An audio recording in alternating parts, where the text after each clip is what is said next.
සියලු දෙනාම නැවත වතාවක් සාදුකාරය පවත්වන්න. සමන්ත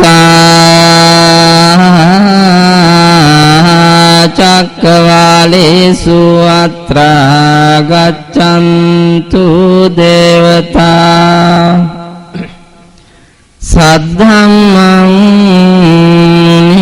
රාජස්සේ සුමන්තු සග්ග මොක්ඛදං ධම්ම ශ්‍රවණ කාලෝ අයං බදන්තා ධම්ම ශ්‍රවණ කාලෝ අයං බදන්තා ධම්ම ශ්‍රවණ කාලෝ අයං බදන්තා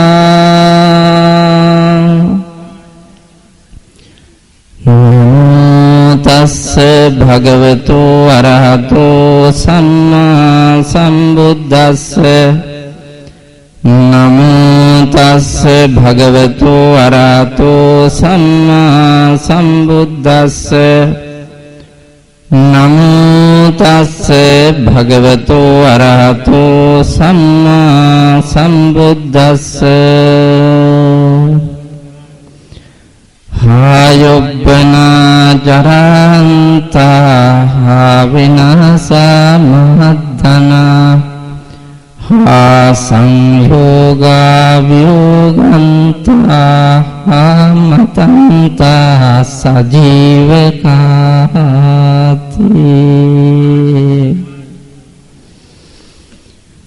අතිගෞරවනීය හැමෝම කිරිමැටියාදී විහාරස්ථානයන්හි විහාරාධිපති ගරු කටයුතු අපේ කිරිමැටියානා කඳුරන් වහන්සේගෙන් අවසරයි මේ අවස්ථාව සංවිධානය කරන්නට යෙදුණු සතර පෙරුවේ දායක කාරකාදීන්ගේ පුතණුවරුන් සංවිධායක මණ්ඩලයේ පින්වත් දරුවෝ සතර පෙරුවේ දායක කාරකාදී පින්වතුන් අවට ප්‍රදේශ නියෝජනය කරමින් සපුමින් සදහබර බුදුම හිතකාමී සත්පුරුෂ පින්තියන් භාග්‍යවත් තිලෝගුරු අමාමෑණී බුදුරජාණන් වහන්සේ දේශනා කොට වදාළ ශ්‍රී සද්ධර්මයෙන් බිඳක් ශ්‍රවණය කරන්නට සූදානම් වෙන වෙලාව ඔබ විතරම බණහන ඒ බණහන ජීවිත මේ වන විට යම් ප්‍රමාණයකට වෙනස් කරගත් ඇත්තෝ සෙයම වෙනස් නොවන ඇත්තෝ සමාජයේ බොහෝමයක් ඉන්නවා.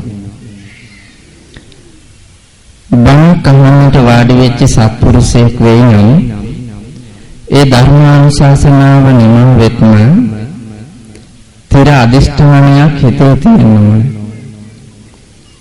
ඒ අදිෂ්ඨානය වෙන මොකවත් නෙමෙයි අද මේ ධර්මානුශාසනාවේ සඳහන් වුණු අහවල් කරුණ අහවල් ප්‍රතිපත්තිය මගේ දිවිහිමියෙන් මම ආරක්ෂා කරනවා කියලා දැක්මක් තියෙනවා. එහෙම නැතුව පින්නතුනි අපි හැමදාම හැමතැනම විහාරස්ථානයක් ගානේ ධර්ම දේශනා සඳහා සහභාගී වුණාට අහුම්කන් දුන්නට වැඩක් නෑ. ජීවිතයටම ඇති එක අනුශාසනාවක් ප්‍රගුණ කළොත් නිතර නිතර අහන එක හොඳයි. ප්‍රතිපත්තිගරුක සත්පුරුෂයෙකුට ධර්මානුකූලව ජීවිතය හැඩගස්ව ගන්නට ලෝතර බුදුරජාණන් වහන්සේ පෙන්වා වදාළ සදහම්මාවතේ ඔබට ගමන් කරන්නට පැහැදිලි හිතක් හදාගන්න එක අනුශාසනාවකුත් ඇති. ඊට පස්සේ ඔබ ඒ පිහිටගත් අරමුණෙහි පිහිටා ඉන් ඉදිරියට ජීවිතයේ ධර්මානුකූලව ගෙනියන්න උන්වහන්සේ ගන්නවා. එනිසා මේ වෙලාවේ මම බලාපොරොත්තු වෙන්නේ මේ ඇවිල්ලා රැස් වෙලා බණහඬ එකතු වෙලා ඉන්න ඔබ සියලු දෙනාම වෙනස් කරන්න ඕනෑ කියන අදහසෙන් මගේ බලාපොරොත්තුව ඔබ වෙනස් කරන එක. මම ආමුදුරනේ වෙනස් කරන්න ඕනේ. අපිට වෙනස් වෙන්න ඕනේ නැහැ. මේ ඉන්න විදිහ හොඳයි කියලා හිතෙනවා ඇති.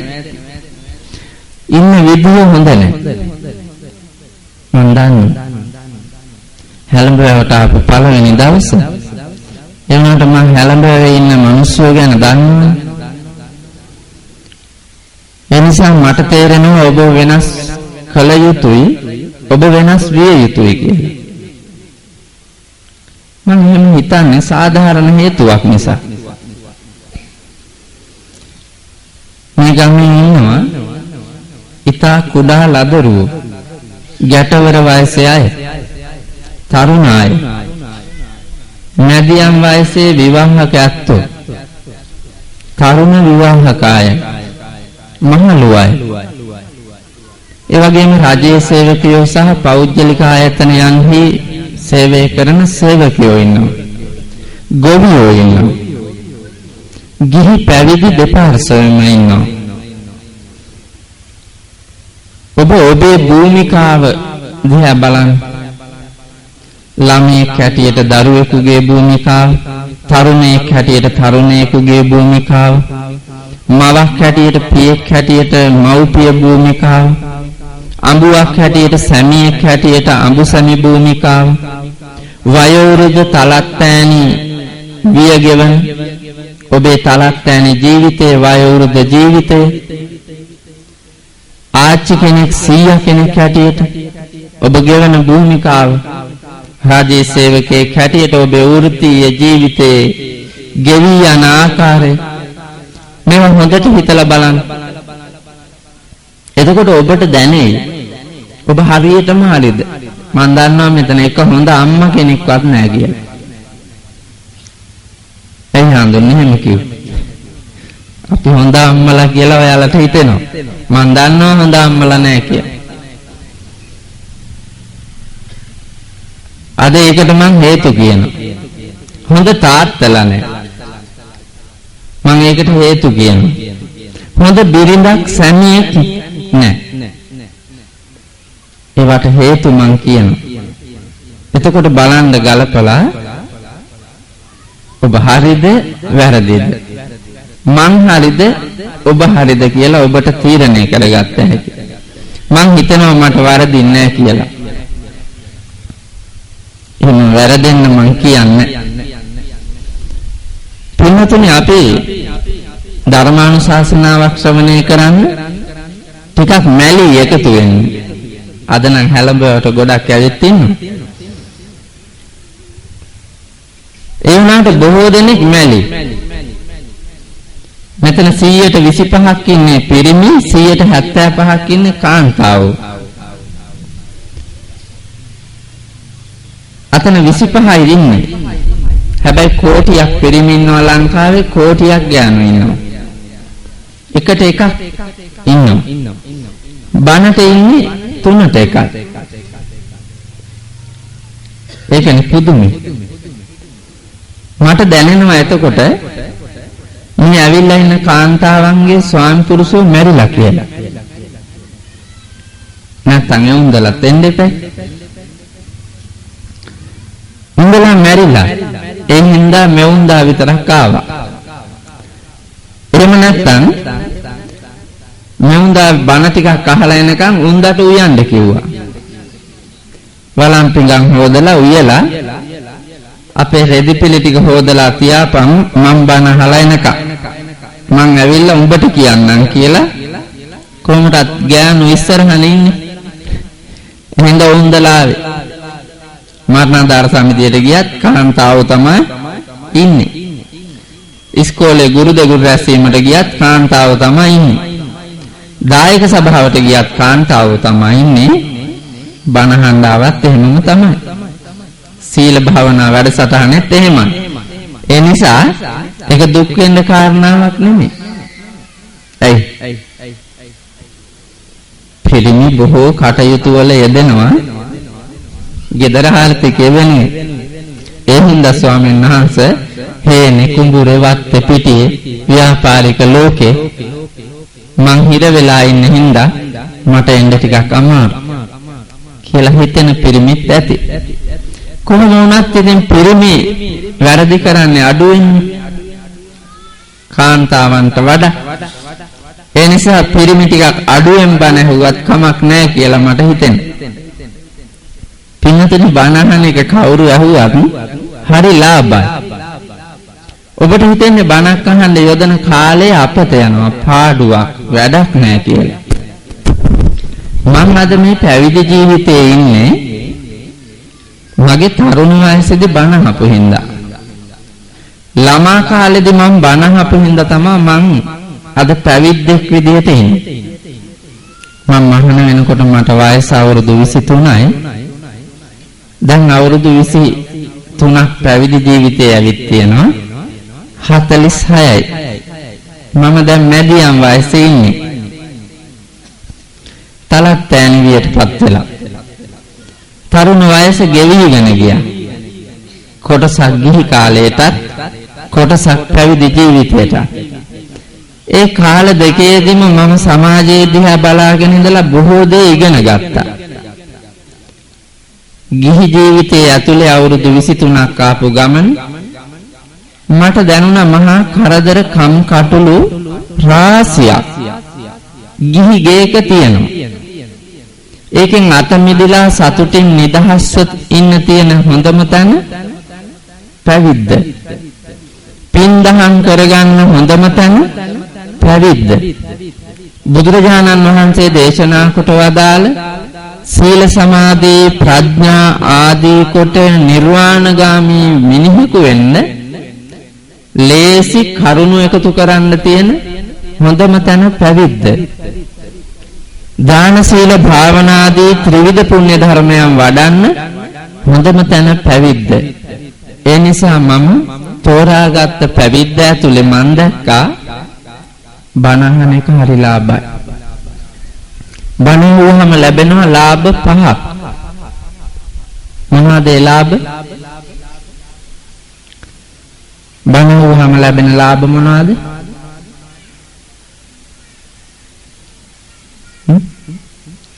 සිල් ගන්න හැම ඇවිල්ලා මේ දවස්වල පොයට දැන් බර පොයනේ මේ දවස්වල තියෙන්නේ.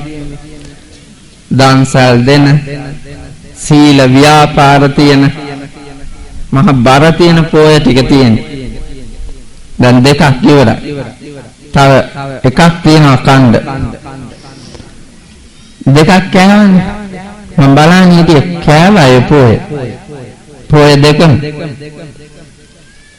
පන්සල් වල ටිකයි හිටියේ මහපාරේ ගොඩක් හිටියේ. උදේටත් දන්සලෙන් කෑවේ, දවල්ටත් දන්සලෙන් කෑවේ, රාටත් දන්සලෙන් කෑවේ. බල්ලන්ටත් අරන් ගියා බාස්කට් වල. ඒ තරම් පෙරේත නින්දිත කාලෙට ඉන්නේ අප්පා. බෞද්ධෝ මේ තියෙන්නේ බෞද්ධයෝ ගාව.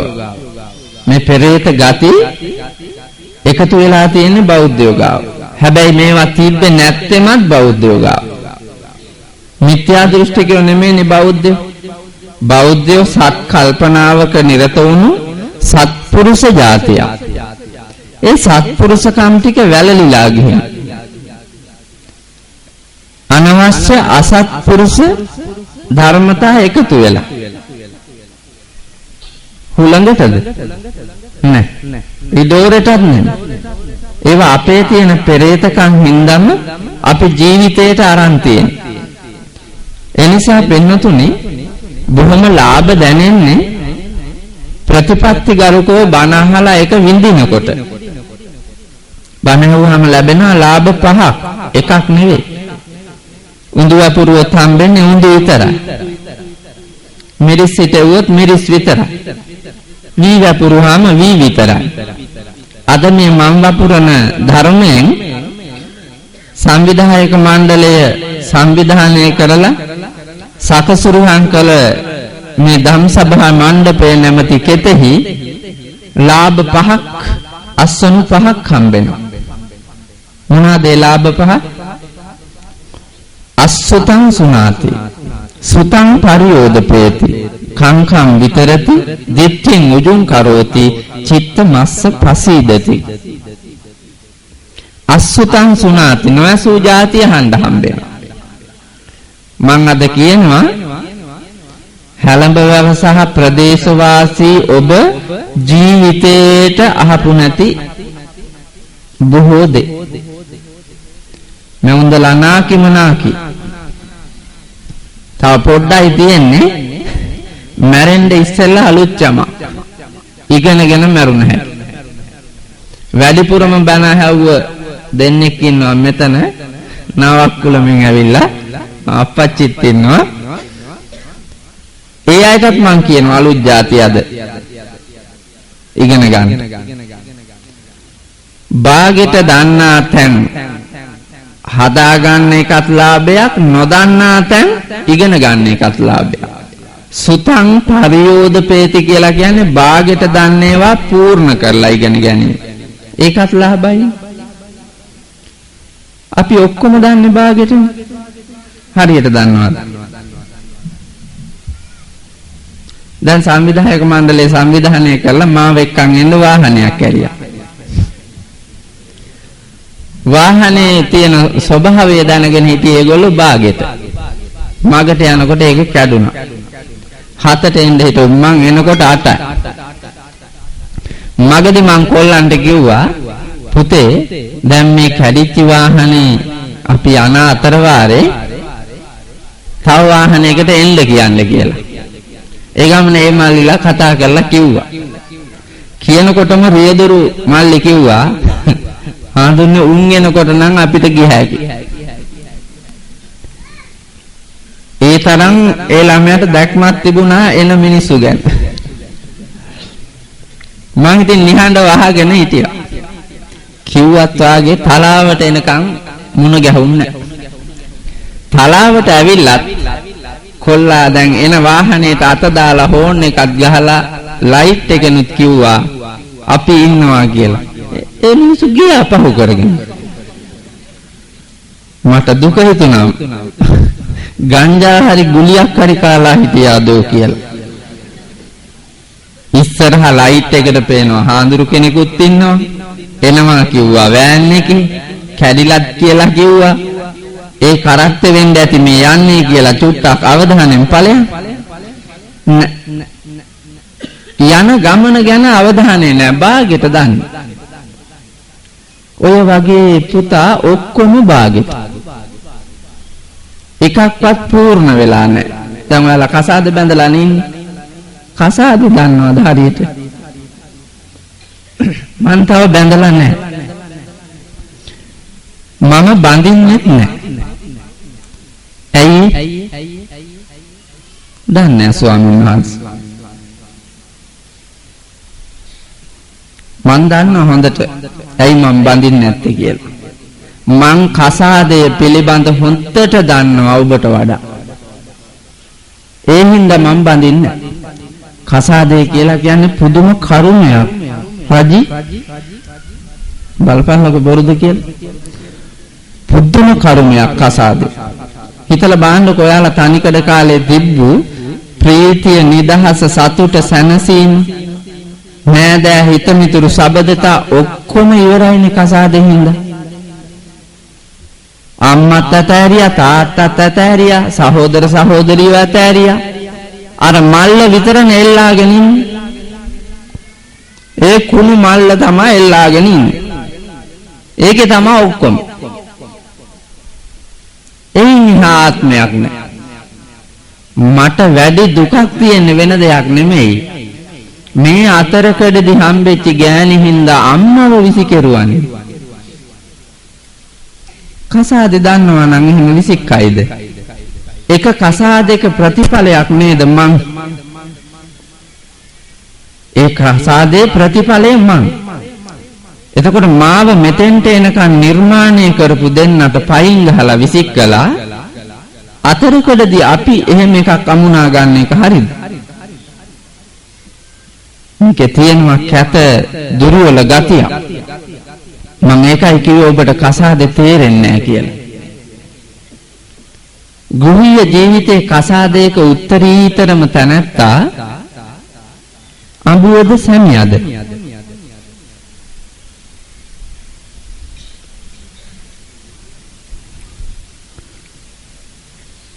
දැන් අඹුව කියලා කියන්නත් බෑ, ගෙදර ගියොත් කොන්ද කඩනවා. සැමියා කියලා කියන්නත් බෑ, මට අවාසී කියලා හිතෙනවා. ස්වාමි පුරුෂයන්ටත් ඕකමයි තියෙන ගැටලුව. ගෙදර මං ප්‍රධානියා මං මුතුන් කියලා කියන්නේ මිනිහා කැමතිත් නැහැ. ඇයි? ගෙදර යන්න එපා බලන්න. දීගෙට වෙන දේ. එහෙනම් බයයි. මං දන්නවා එක්කෙනෙකුට ඍජු උත්තරයක් දෙන්න බෑ කියලා. ඒ වුණාට මං දකිනවා විවාහයක උත්තරීතර තැනැත්තා තාත්තා ගෘහාධිපතිතුමා නෑ ස්වාමීන් වහන්සේ. දෙන්නම කියලා ඔබට හිතෙනවා ඇති. බුදුහාමුදුරු අනුදැනව දාලා බීජ නියාමය කියලා එකක්. බීජයේ ස්වභාවයට අනුව තමයි එහි ඵලය ලැබෙන්නේ.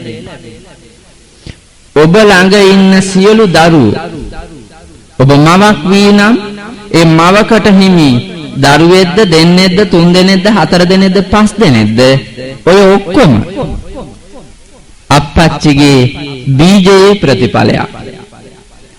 එතකොට ඔබ මව් පදවිය ලැබුවේ gedara බුදුන් කියන තැනට ආවේ අර අප්පච්චි හින්දා. ඒ හින්දා අපේ සිංහල බොදුන් පුරවැසියෝ gedara ස්වාමියාට දන ගහලා වඳිනවා. බිරිඳ වඳිනවා නේද ස්වාමියාට? එහෙම වඳලා මතකද? ඔය කොච්චර බණ ඇහුවත් මෙවුන්දලා භාවනා අසපු ගානේ දුවනවා, පන්සල් ගානේ දුවනවා, බණ කියන තැන් වලට යනවා. පිච්ච මල් පූජාව, අරලිය මල් පූජාව, දාස්පෙතිය මල් පූජාව, නෙළුම් මල් පූජාව මෙවුන්දලාට පිස්සු ආගේ අප්පා. හිස් ලූලු අත පෙන්නන එකට දුවනවා. දුවලා ඉවර වෙලා ගෙදර ඇවිල්ලා බලනකොට අර හිටපු යකාමයි. ඒ හිටපු යස්සනීමයි. වෙනස් වෙලා නැහැ. පින්වන්ත වෙලා නැහැ. මම මේ දවස්වල අලුත් පොතක් බලනවා. භරත මුනිවරයාගේ නාට්‍ය ශාස්ත්‍රය. ඒ නාට්‍ය ශාස්ත්‍රය කියන පොතේ ඉතිහාසය ගැන කියන්න ගිහිල්ලා ලංකා නාට්‍ය කලාවේ ඉතිහාසය ලියනකොට ඔය නාට්‍ය වල මුල් කාලේ තිබ්බ කෝලං කියලා જાතියක්. ඒකේ තියෙන ලෝ වැඩ සංග්‍රහයේ කවියක් ලියලා උදාහරණයකට. ඒ කවිය තමයි ඔයාලගේ ගෙදර තියෙන්නේ. කාලා රස සුභෝජන කරපෙන් ගාලා සුවඳති සඳුනු මනරම්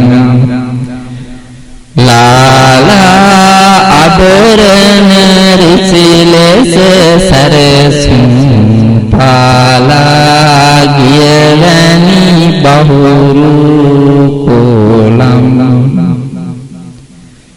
අපි ඉස්සරහ කොලමක් තමයි තියෙන්නේ. නිකන් රංගපාලා ගියා. ඒ කොලමම තමයි සදාකාලික. ඒක නිර්මාණයක් වෙලා එන්නේ නව. මිනිසෙකු වීමට, උපාසකයෙකු උපාසිකාවක වීමට නව නිර්මාණයක් වෙන්නේ. බලාගෙන ඉන්නකොට පේනවා ඔබ අප රංගපාන මේ සමාජ තලයේ බොදුණු බවක් විතරක් පෙන්වනවා, රංගනයක් විතරක්. සැබෑ බෞද්ධකම එලි දකින්න. සැබෑ බෞද්ධකම එලි දකින්න නම් හොඳම තැන කොහෙද? හොඳම තැන? ගෙදර. හොඳම තැන ගෙදර. හේතුව තමයි අම්මා කියලා කියන්නේ ගෙදර බුදුන්. තාත්තා කියලා කියන්නේ අම්මාට බුදු පදවිය ලබන්නට විවරණ දුන් බුදුන්. ඒ බුදුවරු දෙන්නා ඉන්න තැන පන්සල, පවුල පන්සල. ඒ දෙදෙනා නිර්මාණය කරන පැටව බෝසත් පැටව. එහෙම වුණොත් තමයි බෞද්ධකම හරියට මතුවෙන්නේ. එහෙම නැතුව අප්පච්චිලා අම්මලා මේ සහෝදරයත්ෝ පන්සල් වලට ඇවිල්ලා මොන තාලේ සොඳුරු පින්කම් කරන්න හැදුවත් වැඩක් නැහැ. අතන වැඩක් නැත්නම් පාරේ තොටේ කොච්චර දන් දුන්නත් වැඩක් නැහැ. අම්මා අප්පච්චි බඩගින්නේ නම් ගමේකම අපේකම ළඟ නැත්නම් ගිලානෝපස්ථානයක් නැත්නම් අහිංසකයෙකු දිහා බලන කරුණා ඇසක් නැත්නම් අපි කොච්චර දන් දුන්නත් ඇති පළක් තියෙයිද? පළක් නැහැ. අපි කුඩා කාලේ මෙච්චර දන් දුන්නේ නැහැ. පාරවල් වල මෙච්චර දන් දුන්නේ නැහැ.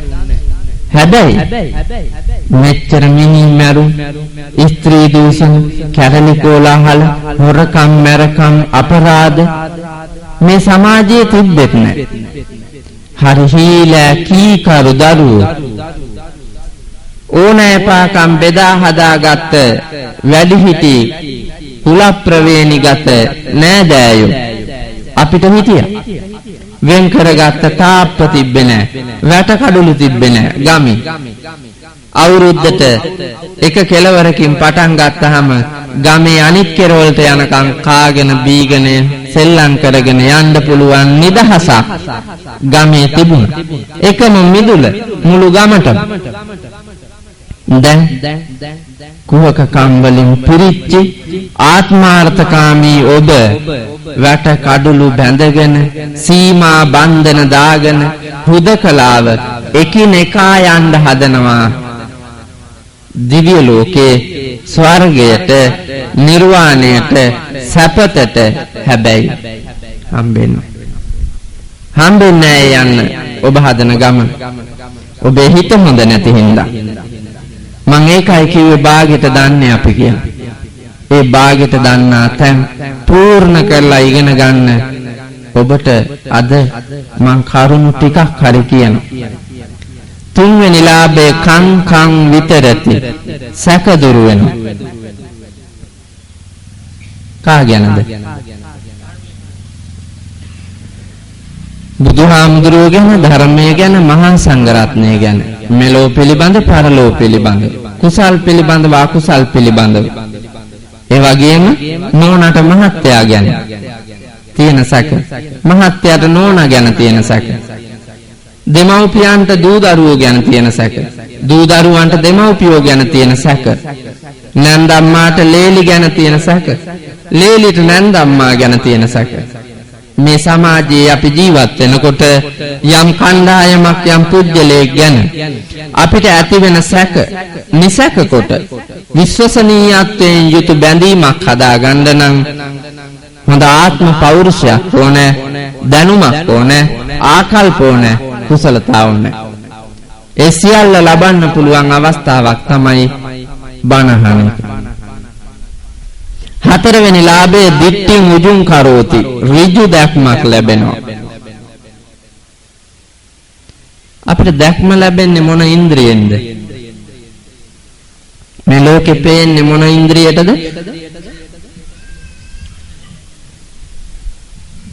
ඇසට, කනට, ඇහෙනවා. නහයට ගඳ සුවඳ දැනෙනවා. නහයට පේන්නේ නැහැ. හැලඹ වැවේ එක ගෑණියෙකුටවත්, එක මිනිහෙකුටවත් නහයට පේන්නේ නැද්ද? පේන්නේ නැත්තම් වැඩක් නැහැ. නහයට හොඳට පේන්න ඕන. මට පේනවා නහයට. මගේ නහය ඒ තරම් තීව්‍රයි. හොඳ දෘෂ්ටියක් තියෙන මිනිහෙකුට ඇහැට, කනට, නාසයට, දිවට, ශරීරයට කියන පංචේන්ද්‍රයන්ටම පේන්න ඕන. එතකොට තමයි ඍජු දැක්මක් ලැබෙන්නේ. කොහොමද හඳුන්වන්නේ? නහයෙන් බලන්න. නහයෙන් බලන්නේද? දැන් අර එහා පැත්තේ මේ පැත්තේ කැම්ප් එක නේද? කැම්ප් එකේ කොල්ලෝ මේ වෙලාවේ කරවල බදිනවා කියලා හිතන්නකො. මේ වෙනකොට නම් අප්පලා බැදලා කාලා ඉවරයි. නිකන් අපි හිතමුකෝ බදිනවා කියලා. කරවල බැදුමේ සුවඳ මෙහාට එනවා. මම ඔයාලගෙන් අහනවා මොකක්ද ඒ සුවඳ කියලා. ඔයාලා ඔක්කොම කියනවා ස්වාමීන් වහන්සේ කරවල බැදුම. අර කැම්ප් එකේ කුස්සිය බැදුම ඇස් දෙකෙන්ද දැක්කේ? නෑ. හොඳ බුද්ධියක් තියෙන කෙනෙක් මෙතන හිටියොත් කියනවා ස්වාමීන් වහන්සේ ඒ කරවල බැදුමක් බදින්නේ බොම්බිලියෝ වර්ගෙත් කියනවා. නහයේ තරම් තීව්‍ර දැක්මකට ඇවිල්ලා තියෙනවා පරිසර අවබෝධය. බැදෙන සුවඳින් සතාවක් කිව්ව හැකි. ඒ තරම් දැක්මක් තියෙනවා. හැබැයි ඔයාලා හිතාගෙන හිටියට ඇහැට රූප පේන්නේ කියලා. ඇහැ කොච්චර බොරු කෙරුවද? ඔයාලට. ඔයාලා කොච්චර රවට්ටලා තියෙනවද ඔයාලගේ ඇහැ? රූප පෙන්නලා. දැන් ඔයාලා කසාද බැඳලා ඉන්නේ ඇහැට පෙන්නපු ගෑණිනේ. ඒ පෙන්නපු එකීම දින්නේ. ඈ? කවදා හරි දැකලා මට හොඳයි කියලා හිතලා බැඳගත්තනේ ගෑණියක්ව. දැන් අවුරුද්දක් දෙකක් තුනක් හතරක් පහක් 10 15 මෙහාට එනකොට දැන් මොකද වෙලා තියෙන්නේ? මගේ ඇස් දෙකට හෙන ගහපන් කියන්නේ හිතිලා ඇති.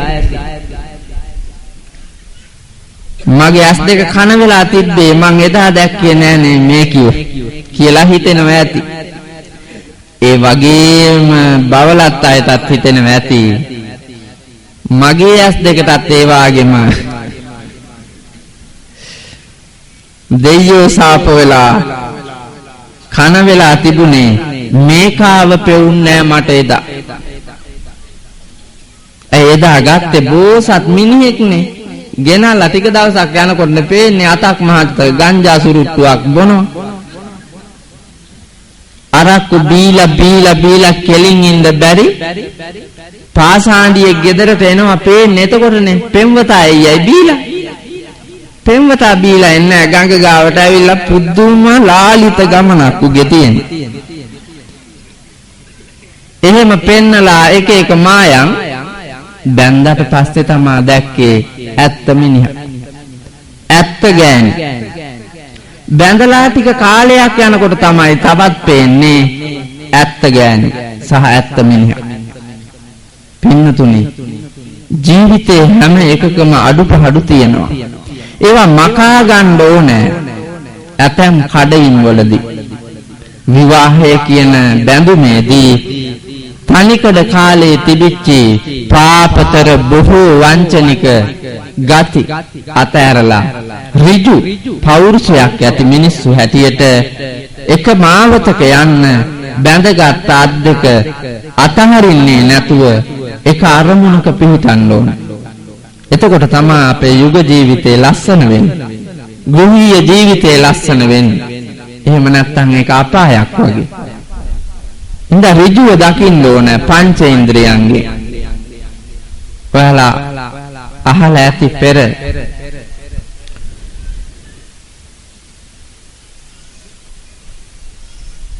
හඳ පායලා තියෙන පුරහඳ ඇති පොය දවසක ගෑනු ළමයෙකුයි පිරිමි ළමයෙකුයි ගංගාවක් අයිනට ගියා.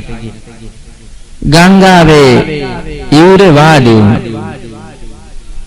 වාඩි වෙලා කතා කර කර හිටියා. ඉර බැහැගෙන ගියා හඳ හරෙන් පෑවුවා. ඒ හඳ පායලා උඩට ඇවිල්ලා බලද්දි මෙවුන් දෙන්න තවත් ගංගාවේ ඉවුරේ නැගිටින්න අදහසක් නැහැ. හඳට දුක හිතුණා. බැඳලක් නැති මෙවුන් දෙන්න ගංගායිනේ ඉන්නවා දැකලා හඳ ඇඬුවලු. හඳ අඬපු කඳුළු ගස්වල වැටුණා. ගඟ පැත්තෙන් හීතල හුළඟක් ඇවිල්ලා අර ගස්වල තිබ්බ කඳුළුත් අරගෙන ඇවිත් තවත් සීතල වෙලා අර අයිනේ ඉඳගෙන හිටපු උන් දෙන්නගේ ඇඟේ හැප්පුණාලු. උන් දෙන්නට හීතල ආවලු. උන් දෙන්නට හීතල දැනිලා කොල්ල වාව ගත්තලු දැනිච්ච සීතල. කෙල්ලට සීතල වාව ගන්න බැරුව හිස පිටිපස්සට නමලා ගසා දැම්මලු. කොණ්ඩේ කැඩිලා පල්ලෙහාට වැටුණා. කඩා වැටිච්ච කොණ්ඩේ පා වෙලා ගිහිල්ලා කොල්ලගේ හක්කේ ගෑවුනාලු. ඒ වෙලාවේ කොල්ලා වාව ගත්තත් හිත වාව ගන්න බැරි වුණාලු. ඒත් හිතලා දැඩිව හිතලා හිත වාවගෙන මෙහෙම හැරිලා නංගි රෑ වෙලා තියෙනවා. ගෙදර යන්න කොණ්ඩේ බැඳ ගන්න කියලා කොල්ලා නැගිට්ටා. දෙන්නම අයියයි නංගි වාගේ පෙම්වතයි පෙම්වතියයි ගෙදර ගිහිල්ලා පෙම්වතිය ඇරලා කොල්ලා ගියාලු යන්නේ. ඔය කතාව කොහෙද තියෙන්නේ? මම දැකපු එකක් මේ කිව්වේ.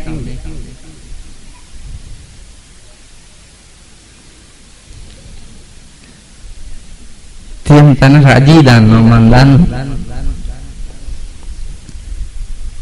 ඔක තියෙන්නේ අමරදේව සර් කියන සින්දුවක. අපේ ළමයි දැන් ඇහුවට ඒ අහන එක ඇතුලේ තියෙන රූප දකින්නේ. කතාවක් කිව්වට ගීතයක් ඇහුවට ඒකෙන් කියන්න හදන සිද්ධාන්තය දැක්කේ නැත්තම් ඒ පාඩම ඉගෙනගෙන වැඩක් නැහැ. ඔය ඉස්කෝලේ යන ළමයි මෝඩ වෙච්චර රූප නොදකින්න නිසා විභාගේ පාස් වෙලා විශ්වවිද්‍යාලෙට ගිහිල්ලා එළියට එනවා වහු පැටවු වගේ. තේරුමක් නැහැ. අවබෝධයක් නැහැ. ඔයාලා දකින්න ඇතිනේ පහුගිය දවස්වල අනුරාධපුරයේ මහා ඉස්පිරිතාලේ දොස්තර කෙනෙක් උපාධියක් අරගෙන ඇවිල්ලා වෛද්‍යවරයා හැටියට ඉස්පිරිතාලේ වැඩ කරන ගමන් කාර්ය මණ්ඩලයේ කාන්තාව පාවිච්චි කරපු කක්කුස්සි වල කැමරා හයි කරලා කාන්තාවන්ගේ රහස්‍ය ස්ථාන රූගත කරගෙන ඒක අහවහු පැටියෙක් නෙවෙයිද? දොස්තර හැටියට හිටියාට ඒ තරම් බොළඳ වැඩ කරන මෝඩ උගත්තු ඉන්නවා. පින්වතුනි නිසා අධ්‍යාපනය ලබන්න සත්පුරුෂ ගමනක් යන්න හොඳට අවබෝධයෙන් යුක්තව මේ ඉන්ද්‍රියයන් මෙහෙවන්න ඕන. ඒ ඉන්ද්‍රිය ගෝචර වෙන ආකාරයට අනුව තමයි අපේ ජීවිතේ ලස්සන වෙන්නේ. අමරදේව සර් කියනවා සින්දුවක්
නිවාලං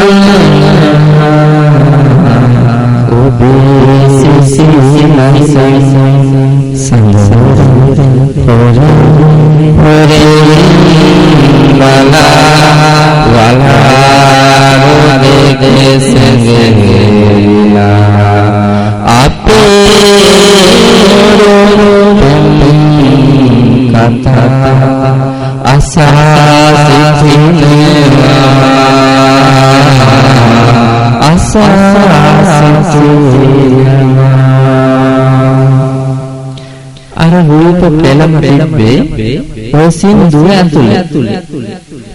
ඔයගේ ළමයිට නම් ඉගෙන ගන්න ගොඩක් જાති. කියඹුව, කොපුල් තල, මේවා වෙන වචන විභාගෙට. ඔය ළමයි දන්නේ ඒවා හොයන්නේ බලන්න විඳින්න. මේ දවස්වල සාහිත්‍ය තරඟෙට නිර්මාණයක් ලියන්න කිව්වට ලියන්නේ. ලියන්න වචන හෙව්වෙන. අර ඉස්කෝලේ උගන්වන විෂය රාමුවට කොටු වෙලා විභාගෙ පාස් කරගන්න ඔප්පු වෙනවා.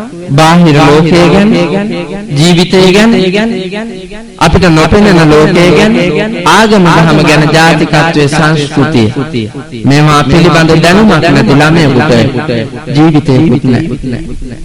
ඒක තමයි පින්නතුනි අපිට අද මේ වෙලා තියෙන්නේ. නියුගත්යි සම්මත අතීත මිනිස්සු හරි උගත්, හරි බුද්ධිමත්. බලන්නකෝ එවකට ගොඩනගාපු ශ්‍රී ලංකාව මොනතරම් ලස්සනද. 84000ක් මෙහෙර විහාර කරවල ලංකාවට දායාද කළා. ලෞතර අමාමෑණී බුදුරජාණන් වහන්සේ ජීවමානව වැඩ ඉන්නවා වාගේ ජයශ්‍රී මහ බෝහාමුදුරු, දලදා වහන්සේ, ලලාට ධාතුන් වහන්සේ, අකු ධාතුන් වහන්සේ, කේස ධාතුන් වහන්සේ, පටි ධාතුන් වහන්සේ මේ ආදී කොට ලෞතර බුදු පියාණන් වහන්සේගේ සර්වස්ව ධාතුන් වහන්සේලා මේ ශ්‍රී ලංකා ද්වීපයේමයි වැඩ ඉන්නේ. එහෙන් බුදුහාමුදුරුවෝ අපේ රටේ ගෙනත් වැඩ පිළිවුවේ අතීතයේ මිතුන් මිත්තු. ඒ අයට දැක්මක් තිබ්බා. 3600ක් එක්ම වලා වැව් බැඳ. වැව් බඳවලා කෙත්වතු සරුසාර කෙරුවා. මිහිඳු සංස්කෘතිය පාදක කරගෙන වැවයි දාගබයි ගමයි පන්සලයි කියන උතුම් සංස්කෘතිය තේමාව යටතේ ලංකාව හැදුවා. කෝටි 7ක් විතර සෙනග ජනගහනය ලංකාවේ එවකට ඉඳලා තියෙනවා. අනුරාධපුර යුගයේ පොළොන්නරු යුගයේ අධ්‍යයනය කළාම අපිට පේනවා. දැන් කෝටි 2යි. කෝටි 2කට කණ්ඩ දෙන්නත් බැරුව, කෝටි 2කට ජීවත් වෙන්න බැරුව හම්බෙන්න ඉන්න ළමයි දුකස් තියලා තියෙනවා. හම්බෙන්න ඉන්න අයත් දුකස් තියලා. හම්බෙච්ච උන්නේ අතීතයේ පුතා අපේ රටේ කෝටි 7කට කණ්ඩක් දීලා පිටරටට සහල් දීලා මෙච්චර අහස සිඹින මෙහෙර විහාර රත්නමාලී චෛත්‍ය රාජානන් වහන්සේ වාගේ මෙහෙර විහාර ඉදි කරවල මේ සම්බුද්ධ ශාසනය ස්ථාපිත කොට ප්‍රාණී වූ ජීවයක් මේකේ තිබ්බා. යෙහෙන් යවිදින ජීවියක් මේකේ තිබ්බා. පුණ්‍යවන්ත ජීවියක් තිබ්බා. එක පවුලක දරුවෝ 10යි 12යි 14යි 15යි එහෙම දරුවෝ හදලා මරන්න නැතුව ශාසනයට කොටසක් පූජා කළා. රට රකින්න කොටසක් පූජා කළා. බත සපයන්න කොටසක් පූජා කළා. ඒ තරම් උත්තරීතර මෛත්‍රියක් මෞකමක් හිතේ තිබ්බා. ඒ හින්දා හොඳ අම්මා කෙනෙක්, හොඳ තාත්තා කෙනෙක් ගේ ඇතුලේ හිටියා. ඒ ගේ පන්සලක් වගේ තිබ්බා. අද මම ඒකයි කිව්වේ හොඳ අම්මලක් නැහැ, හොඳ තාත්තලක් නැහැ කියලා. අකාරුණික සමාජ ක්‍රමයක්. මගේ අම්මයි මගේ තාත්තයි දෙන්නාට මාත් එක්ක 10යි දරුවෝ. මට බාල 5ක් ඉන්නවා, මට වැඩිමල් 4ක් ඉන්නවා. මගේ අයියන්ඩි මල්ලි යුද හමුදාවේ, මම හාමුදුරු කෙනෙක්, ගුරුවරයෙක් සහ දේශකයෙක්, නංගි ලිපිකාරිනිය, මල්ලි ව්‍යාපාරිකයෙක්, ගොවියෝ 5. අපි යාචක පවුල, දුප්පත් යාචක පවුල. ඒ කාලේ කණ්ඩ නැතුව අනේක දුක් විඳා. මං හිතනවා කෑම කාපු වේල් ගානට වඩා නොකාපු වේල් ගාන වැඩි ගණන් හැදුවා. හැබැයි එච්චර ඒ පැලේ අපිව 10 දෙනාම මේ ලෝකයට වටිනා මිනිස්සු කළා. පංචායුධ කලයේ එල්ලුනේ නැතුවාට, සපත්තු අපේ කපුල් සිම්බේ නැතුවාට, ලස්සන බුමුතුරුණු මත යාමට නොහැකි වුණාට, කොට්ට මෙට්ට ඇඳ ඇතිරිලි නැතුවාට අපි ජීවිතේ දිනුවා. මගේ අම්මයි අප්පච්චි නිවන් දකින්නේ ඒ පිනටමයි. උන්දලාට සිල් ඕනේ. උන්දලා දැන් බඩ ගන්න ඕනේ පන්සල් ගන්න. මේ උන්දලා බඩ ගෑවාට. මේ උන්දලා මරලා හම්බෙන්න හිටපු දැන් බඩ ගන්නවා නිවන් දකින්නලු. හම්බෙයි නිවන්. හතර මහා අපායේ උපදිනවා මිසක් පණුවන් ගහන්නේ. මව්කමට උරුම වෙලා කුස පිළිසිඳගෙන ඒකව මැරුවොත්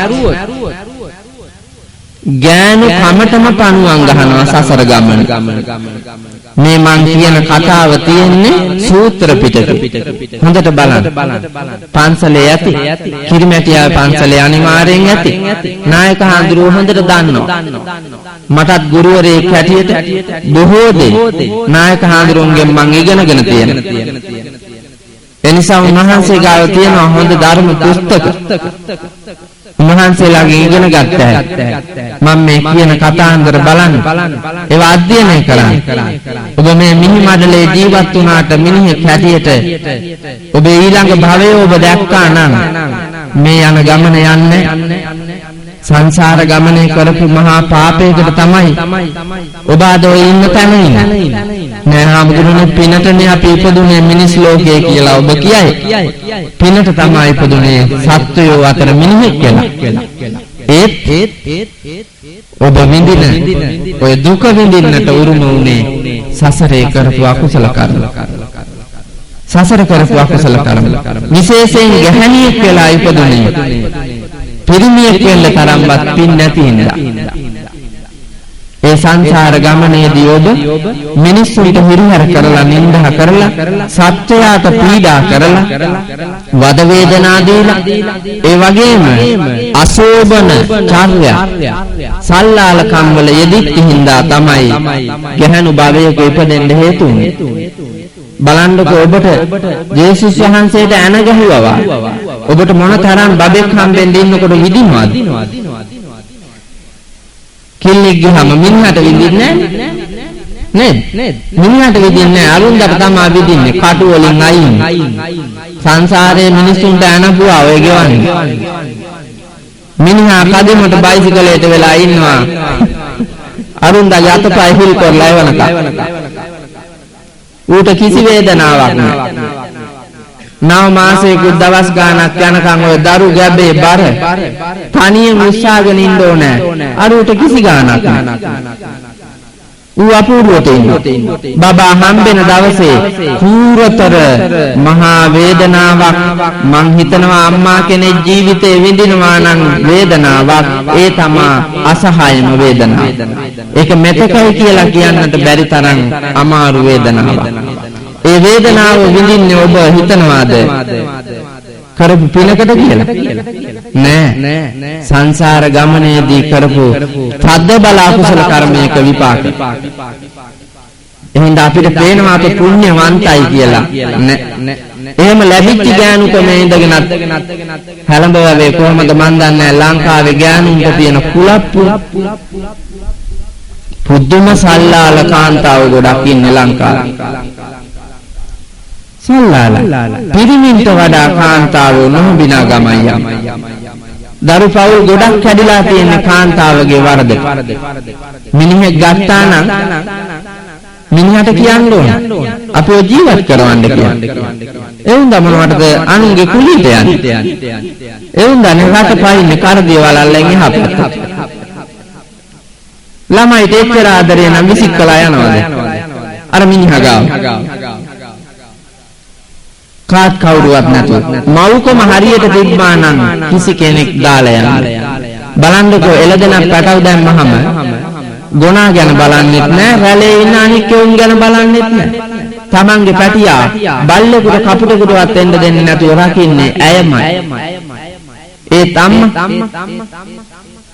mana musanti manusa manasi musasinda visikka moke karigawe unda giya gihila kukul masul batalu masul hunga kala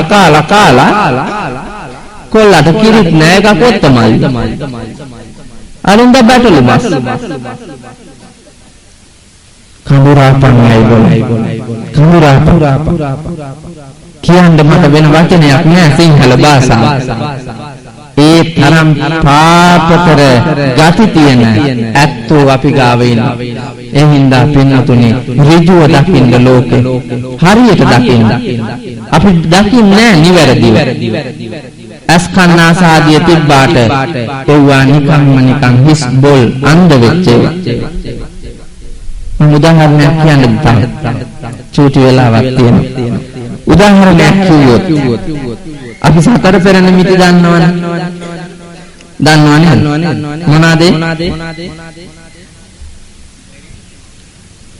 මහල්ලෙක් ලෙඩෙක් මලමිනියක් පැවිදිුවා ලෙඩ දැකලා නැද්ද මහල්ලු දැකලා තියෙනවා මලකඳ දැකලා තියෙනවා සමිතියක් මහදාගෙන බලන්නේ මලකඳම්ම නෙයිද මරණාධාර සමිතිය කියලා එකක් හැදුවේ මලකඳම් බලන්නම නෙන්න නැත්නම් ජීවත් වෙච්ච උන්ට කණ්ඩ දෙන්නේ අනිත් එක පැවිද්ද ඒවත් ඕන තරම් දැකලා තියෙනවනේ මං හිතන්නේ මේ හැලඹ පන්සලට පැවිද්දෝ එනවා යනවා එහෙම රෝගයක් නෙදෙන්නේ නේද මොකක් හරි එකක් තියෙනවා මේක එක්කෝ හැලඹ ගෑන් හාඳුරුවන්ට ඉන්න දෙන්නේ එක්කෝ හාඳුරුවන්ට ඉන්න බෑ මේ දෙන්නාගෙන් කාට හරි කුලප්පුවක් හැදෙනවා මාස දෙකක් දානේ ගේනවා සමහර විට තුන්වෙනි මාසේ පාත්‍රේ තරයි යනවා සමහර අය ඒක දෙකක් නෑ මන් දන්නවා භික්ෂුත්වයේ වටිනාකම දන්න එක භික්ෂුවක් හරි මේ ලෝකයේ ඉන්නවා නම් ගහක් යට කොළ කාලා මරුණත් චීවරය අතාරින්න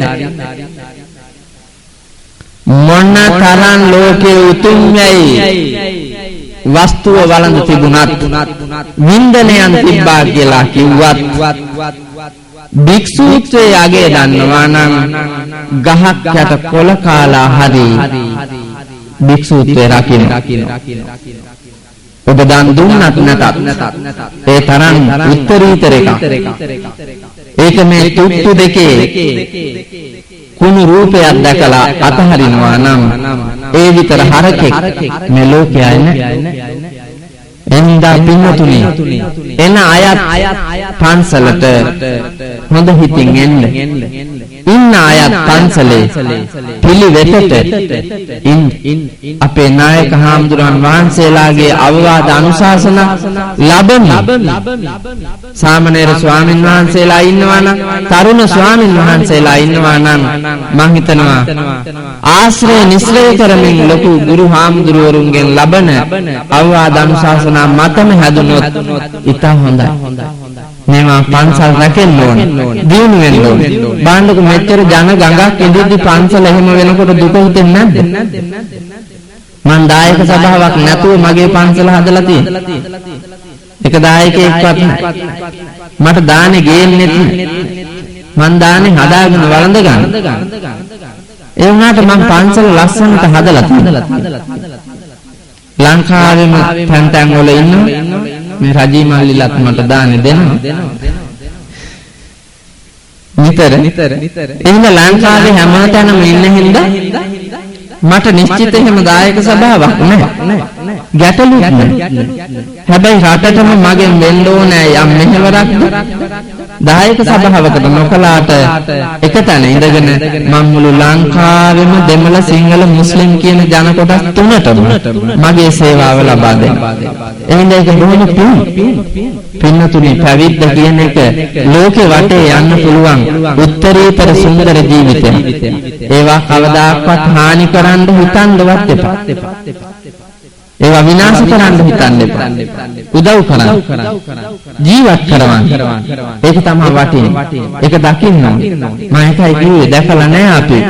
සතර පෙර නිමිති ඔබ දැක්කා කියලාට මම දන්නවා මෙතන ඉන්න එක ගැහණියෙක්වත් මිනිහෙක්වත් සතර පෙර නිමිති වලින් එකක්වත් දැකලා නැහැ. මම හඳුන්නේ මම දැක්කා අහවල් එක කියලා කවුරු හරි ඉන්නවද කියන්නේ. මේ අහන්න කොයි නාකි අම්මා කෙනෙක්ගෙන් ඇඟේ නාකිකම දැන් තියෙන්නේ. ඔවුන් දැන් අහන්නකො මහලු කියන්නේ ඇයි කියලා. ඇත්තටම ඇයි මහලු කියන්නේ අපිට. ඔබ නාකි වෙලා ඉන්නයි. ඔබ මහලු වෙලා ඉන්නයි. මේ ලෝකයේ අය ඔබට කියනවා මහල්ලා කියලා. මහල්ලිය කියලා. ඔබට ඇයි මහලු කියන්නේ? දන්නේ හඳුන්නේ එක එක කියනවා මාළු කණ්ඩ හිතනවා කියනකොට මට කියලා හිතේ ඇති මහල්ල කියලා කිව්වොත් එහෙම කවුරු හරි පාරෙන් හම්බෙලා මරාගෙන මැරෙයි ඔක්කොම සිල් අමතක වෙනවා වුන්දලාට එහෙම කිව්වොත් මහල්ල කිව්වොත් සතුටු වෙන්න ඕනේ ඇයි ඒක මගේ ජීවිතේ හොඳට දැකලා මං එහෙමමයි කියලා උන්දට සතුටු වෙන්න පුළුවන් වෙන්න ඕනේ. මහල්ලා කියලා කියනකොට සතුටු වෙන්න පුළුවන් වෙන්න ඕනේ. මෛත්‍රිය උපදවාගෙන. ඒක තමයි ඇත්ත ජීවිතය. ඒ වුණාට අපිට කේන් තියෙනවා. මහලු කියලා කියන්නේ මා හැලුම්.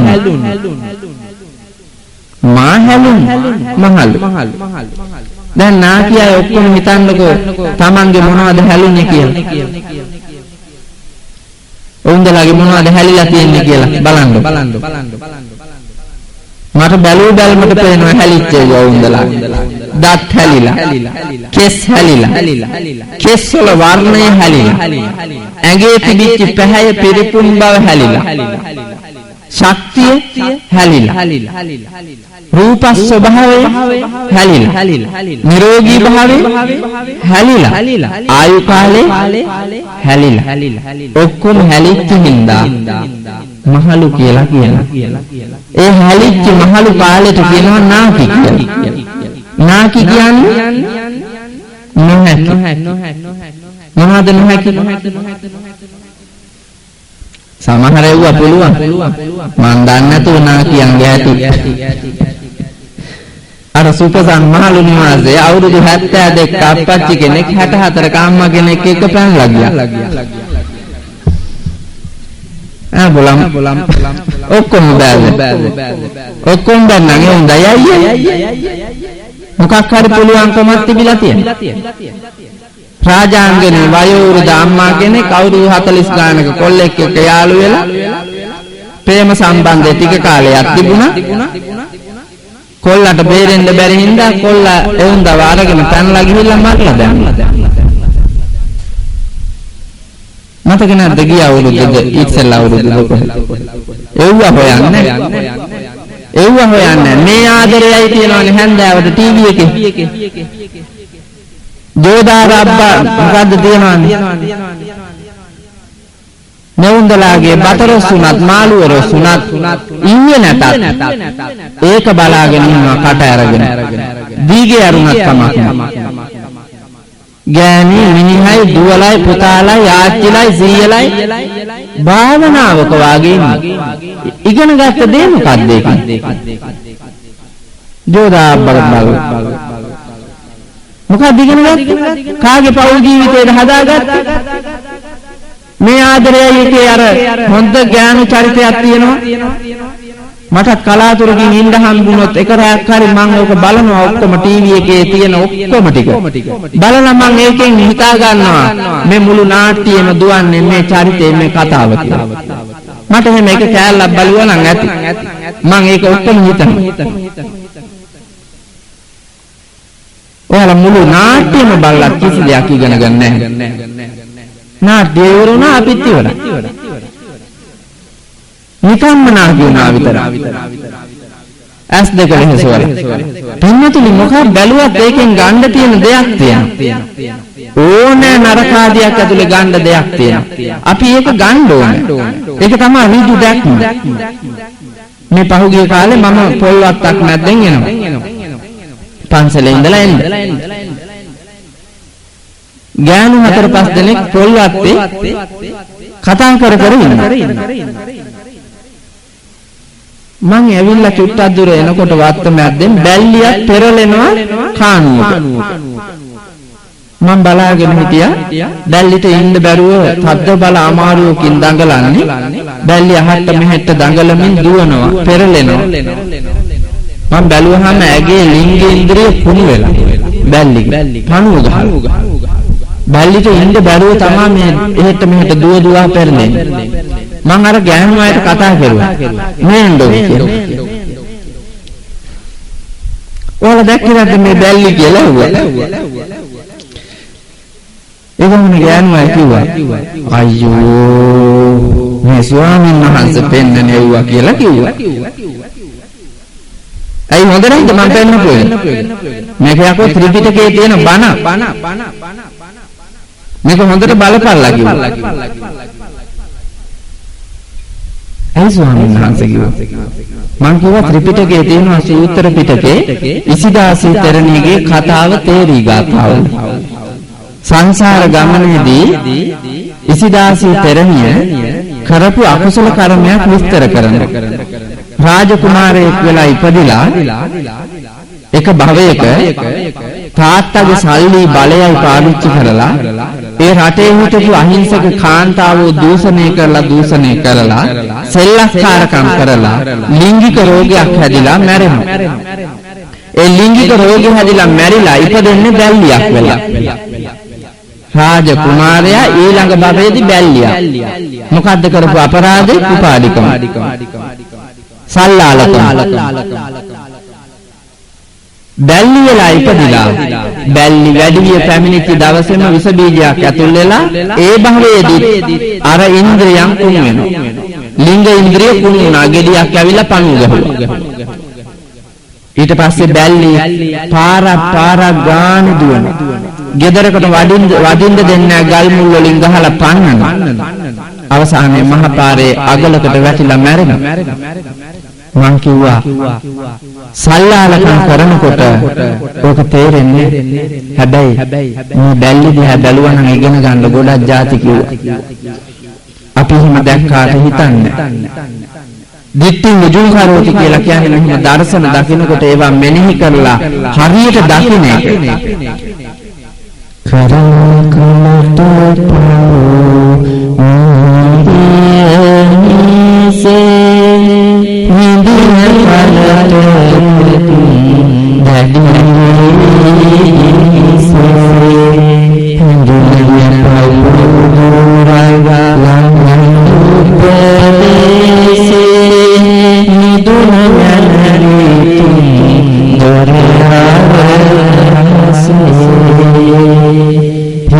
කය වචනය කියන තුන් දොරට වැරද්දකට යන්න නොදී අල්ලා තබාගෙන ශික්ෂාකාමී වුණොත් මේ කියන මහා වේදනාවන්ගෙන් අත මිදුණු සැබෑ මිනිසෙකු වෙන්න පුළුවන්.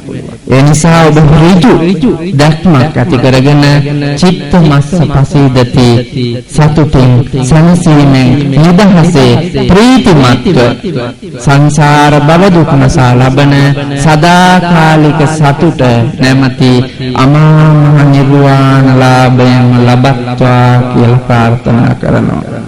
එහෙම ප්‍රාර්ථනා කරන ගමන් හැම දිනම නැවත සාදුකාරයක් පවත්වමින් බණ අහන්න ලෑස්ති වෙන්න.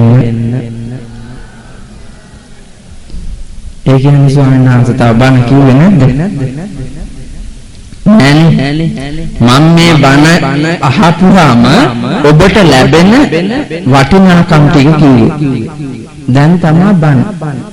මොකද්ද බණට කියන මාතෘකාව? මොකද්ද මං කියපු මාතෘකාව? ඒකට වෙච්ච දෙයක්. හායුබ්බනා ජරන්තා විනාසා මහද්දනා හා සංයෝගා වියෝගන්තා මතන්තා සජීවකා. හායුබ්බනා ජරන්තා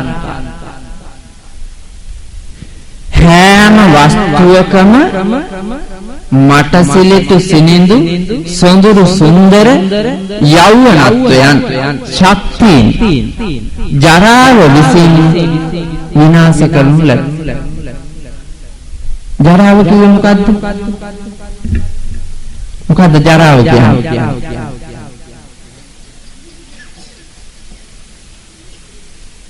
මොකද්ද ජරාව කියන්නේ? උපාසකම්මලා මොකද්ද ජරාව කිව්වේ? හාමුදුරුවනේ අසුචි කියලා කියයිද? අසුචිත් ජරා වෙනවා. රන් රිදී මුතුමැණික් ආදියක් ජරා වෙනවා. මට සිලුටු මේ මගේයි අල්ලාගෙන තියෙන රූපයක් ජරා වෙනවා. ජරාව කියලා කිව්වේ වෙනස් වීම. වෙනස් වීම කරන කොටගෙන තමයි අපි ජරාවයි කියලා කියන්නේ. දැන් බලන්නකෝ ඔයාලා දැන් ගිහින් නාලා කාලා ඊටාම හැඩහුරු කමට මට සිලිටුවට සුවඳට නිදා ගන්නවා. උදේ නැගිටිනකොට ගෑණි මිනිහගේ මූණ දිහා බලන්නේ, මිනිහා ගෑණිගේ මූණ දිහා බලන්නේ, අම්මා තාත්තා දරුවන්ගේ මූණ දිහා බලන්නේ, දරුවෝ අම්මා තාත්තාගේ මූණ දිහා බලන්නේ. මූණ හංගාගෙන ගිහිල්ලා වතුර තියෙන තැනකින් කට හොදගෙන මූණ හොදගෙන හිස එහාට මෙහාට ටිකක් අතින් හරි හදාගෙන කාගේ හරි මූණ බලනකම් බලන්නේ. ඇයි? Tamanටම දැනෙනවා තමන් විකෘති වෙලා කියලා. හොටු කබ කඳුළු ගලලා කට කෙල ගලලා බත් හැලිය වාගේ නාවර බහ කොණ්ඩේ එහෙම් මෙහෙන් ගැස්සිලා දැක්කොත් උදේට බය වෙන තරම.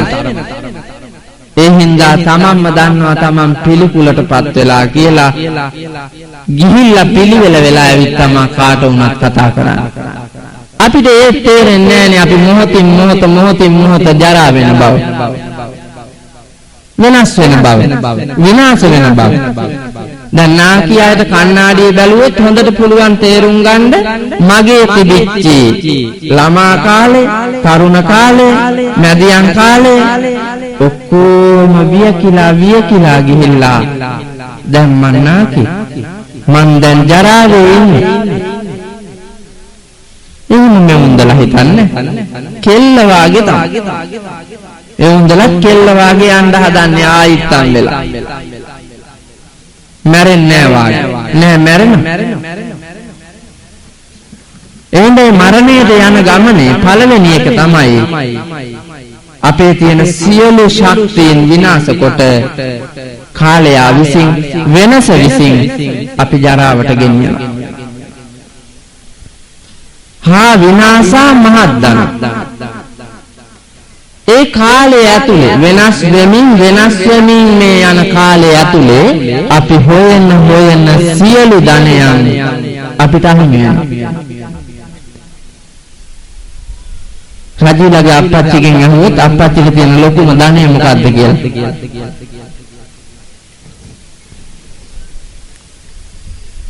මොකද්ද ඔබට තියෙන ලොකුම ධනය?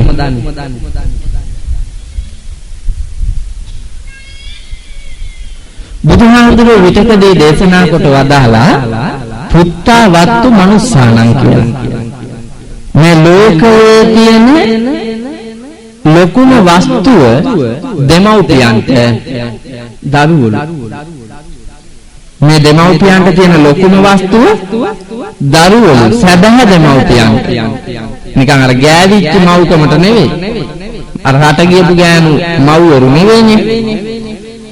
ලොකුම වස්තුව නම් එවුන්ව විදික්කලා සල්ලි හොයන්න යයි යහරේ. එහෙන්නේ මේ වස්තුවත් එක්ක මැරෙන්න හරි ජීවත් වෙනවනේ. ජීවත් වෙන්න බැරි රටකුත් නෙමෙයිනේ මේක. ඕන තරම් වස්තුව තියෙන රටක් නේ. මහා වැලි කැලණි කළු වලවේ යන ගංගා සමනල කන්ද මුදුනේ ඉඳ පැන නැංගා බැවුම් තනි තලා හෙල්ලතරින් රිංගා මේවා ගලයි මිනි කැට දිය යට අංගා සමනලගිරි පර්වතයේ මුදුනේ සිරිපා පහස ලැබමින් මහවැලි කැලණි කළුවලවේ යන ගංගාව සතර දිබ්බාගයට තඹපල්නි වැල්ල තෙමාගෙන මුහුද සොයා යනවා. ඒ යන ගංගාව හරස් කොට පෙර රජවරු අමුණු වැව් බැඳවා මේ රට ස්වයංපෝෂිත කරලා දීලා තියෙනවා. ඒකෙන් කාලා බීලා හැදිලා වැඩිලා තැනිලා ඉන්න අතපය වෙනසවන්න බැරි කුසීතයෝ ගෑණිවත් විකුණාගෙන කනවා. දරුවෝ ටික විසිකලා ගෑනු සැප සොයාගෙන යනවා. එවැනි රටකට පින්වතුනි කොහෙද අනන්‍යතාවය? ඒ ජාතියට කොහෙද අනන්‍යතාවය? ඒ උතුම් දර්ශනයක් තියෙන බෞද්ධකමට කොහෙද අනන්‍යතාවය? ඒක ඉතුරු වෙන්නේ. ඒ නිසා ඔබ ඇස්සරලා බැලුවොත් හොඳයි අපේ ජීවිතවල තියෙන අඩු. එඳ හොඳට හිතන්න බුදුහාඳුරු අනුදැන වදාලා හා විනාසා මහද්දන හැම සතයක් වස්තුවක්ම ඊතා කුඩා සියුම් දූවිල්ලේ සිට මහමේරු පර්වතයේ දක්වා ඔබ ඔබේ වස්තුයයි අල්ලාගෙන හිටියාට ඔය සියල්ලම ඔබට අහිමි. ඔබේ කියා අල්ලාගෙන ඉන්න ඔබේ ශරීරයත් ඔබට අහිමි. එක තැනක බුදුහාඳුරෝ දේශනා කොට වදාලා පුත්තා මත්ති ධනම් මත්ති ඉතිබාලෝ විහඤ්ඤති අත්තාහි අත්තනෝනත්ති කුතෝ පුත්තා කුතෝ ධන. මට දරුවෝ ඉන්නවා, වස්තුව තියෙනවා, හරක බාන ඉන්නවා, ඉඩම් කඩම් තියෙනවා, රන් රිදී මුතුමැණික් තියෙනවා, දැසිදස්සෝ ඉන්නවා. මම මහා බලවත් වූ මිනිහෙක් කියලා ඔබ හිතාගෙන ඉන්නවාලු. ඒත් බුදුහාඳුරෝ අනුදැන වදාලා ඔබට ඔබවත් අයිති නැතිකොට වෙන වස්තු කොයින්ද කියන්නේ? ඇත්තට ඔබට ඔබ අහිමිනේ. මට මං අහිමි මං දන්නවා. ඔබට ඔබ අහිමි. ඔබ අහිමි නැත්තම් වෙනස් වෙන්න නැතුව තියාගන්නකො බලන්න. නාකි නොවි තියාගන්න බාන්න ඔය ජීවිතේ. කාට හරි පුළුවන්ද කියලා. අර එක දොස්තර ගෑණියෙකුට එහෙම ගොන් අදහසක් පහළ වෙලා ඒකින් මරුණා මේ ළඟදී. දොස්තර නෝනා කෙනෙක් එවුන්දා වෙනස් වෙන එක දැක්කා. මේ ඇස්යට යනවා, තෝල් පොටවල් වියලෙනවා, රැලි වැටෙනවා, හකු වල තිබිච්ච අර පින්වන්ත පෙනුම නැති වෙලා යනවා. උන්දා කන්නාඩිය බලනකොට දුක හිතුණා. දුක හිතිලා එයාගේ හිතවත් වෛද්‍යවරයෙක් ගාවට ගියා. දෙන්නම එක ඉස්කෝලේ එක උපාධිය වෙන්න ඇති. ගිහිල්ලා මෙවුන්ද ලෙඩේ කිව්වා. මහත්තයා මගේ මේ වෙනස්කම් තියෙනවා. මට දැන් ටික කාලෙක ඉඳලා තදින් දැනෙනවා. ලෙඩාව පරීක්ෂා කරලා බලලා දොස්තර කිව්වලු ඕකට තියෙනවා බෙහෙත් කියලා. ඒකල බෙහෙතක් මෙවුන්දා කලවම් කරලා අරුන්දාගේ හක්කට විද්දලු. විදලා කටුව ගන්නකොට දොස්තර ගෑණි මැරිලා වැටුණා. දොස්තර තවත් හිරේ. ගෑණි වල දැම්ම. දෙන්න වෛද්‍යවරු උපාධිලාභී. ඕම් පුත. අරුන්දා දොස්තර වුණාට ඉගෙනගෙන නැහැ විද්‍යාව. බුදුහාඳුරෝ දේශනා කොට වදාළ විද්‍යාවේ තියෙනවා ඕනෑම වස්තුවක් විනාශ වෙනවා, නැති වෙනවා, තියාගන්න බෑ කියලා. ඒ උත්තරීතර දර්ශනය දැක්කේ නෑනේ. ඔය ඉස්කෝලේ යන ළමයිව දහම් පාසල් එවන්න නැතුව පන්ති අරින්නේ විද්‍යා පන්ති. අර වාගේ උන් කරන්න තමයි. පොල් කඩන එකෙක් වුණා නම් කොච්චර වටිනවද? පොල් කඩන හොඳ මිනිහෙක්. ගොවිතැන් කරන හොඳ මිනිහෙක්. අපේ රටට කොච්චර වටිනවද? හොඳ කම්කරුවෙක්. අර ගීතයක කියන්නේ අජානීය ස්කූටර තොරංගා පිට වදිනා කුමාරියන් රාත වේගයෙන් ගිලෙනු තනා බදාවි දෙවිය එසරි පුරවර සිරි කලනා විලාස සම්බේ දෙමතේ දෙන්න ඒකේ කදිම කතාවක් කියන්නේ. යාළු වෙලා හිටු පෙම්වතාව අතහැරලා දුප්පත් හින්දා වෙන එකෙක් යාළු කරගෙන ඒකම කසාද බැඳලා මෝටර් සයිකලේ යනවලු. බලන්නකෝ අජානීය ස්කූටර තුරඟා පිට වඩින අස්සයා වාගේ මෝටර් සයිකලයක නැගලා මහත්තයාගේ බෙල්ලට උඩින් අත් දෙක දාලා කරෙන් බදාගෙනලු. දැන් කෙල්ලන්ට එහෙම කුලප්පුවක් තියෙනවා. නොහොඹිනා නොසන්ඩාල නැහැදිච්ච තිරච්ඡාන ගති තියෙන අම්මන්ඩිලා ඉන්නවා. පාරේ යන්න දන්නේ දැන් අර වාහනයක් එළවන මිනිහගේ ඇඟේ ගොඩ වෙලා ගියා. බයිසිකලේ ඉඳගෙන යන්න නැති. අරුගේ පාරේ යනවා. ඒ යන්නේ ගමන් උද්දච්චකමට කර උස්සලා දෙපැත්ත බල බල යනවලු. පළවෙනි පෙම්වතා පාරයි මෙහිටියලු. ඌ මේ දිහා බලාගෙන ඉඳලා තමයි කියන්නේ. මං කරපු කරුමක මහත මං පාරේ වැඩට වැටුණා. සල්ලි ඇති ඇත්තෝ කරපිට අරුන් යනවා. ඒත් මමයි හරි මිනිහා කියලා. ඒ මිනිහා සතුටු වුණා. ඒ මිනිහා සතුටු වුණා ලෝකේ ඇත්ත ගැන හිතන. తాවකාලික තෘප්තියෙන්ට වහල් වෙලා වස්තුන්ට වහල් වෙලා උඹ යන ගමන කෙටි කාලයයි කියලා කිව්වා. ඇත්ත කතාව. හැබැයි පින්නතුනි සත්‍ය ඉදිරියේ ජීවිතේ හරි ලස්සනයි නේද? මම පැලක මහණුනේ කටු මැටි ගහලා පොල්ලතු බැඳපු පැලක. ඒ පැලේ මම පොල්ලතු බැඳලා තියෙනවා වහලෙට ගොඩ වෙලා මහණ වෙලා ඉඳිද්දි.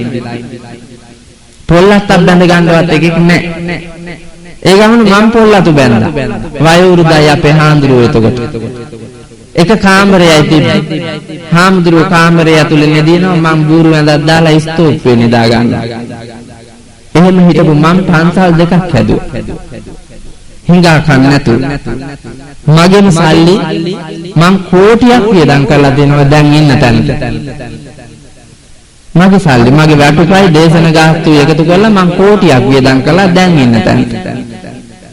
අපේ රජී මල්ලිලා ගියා ඒකේ මේ සැරේ ගොඩනැගිල්ල විවෘත කරන්න. ඒකේ මම බුදු පිළිමයකුත් හැදුවා.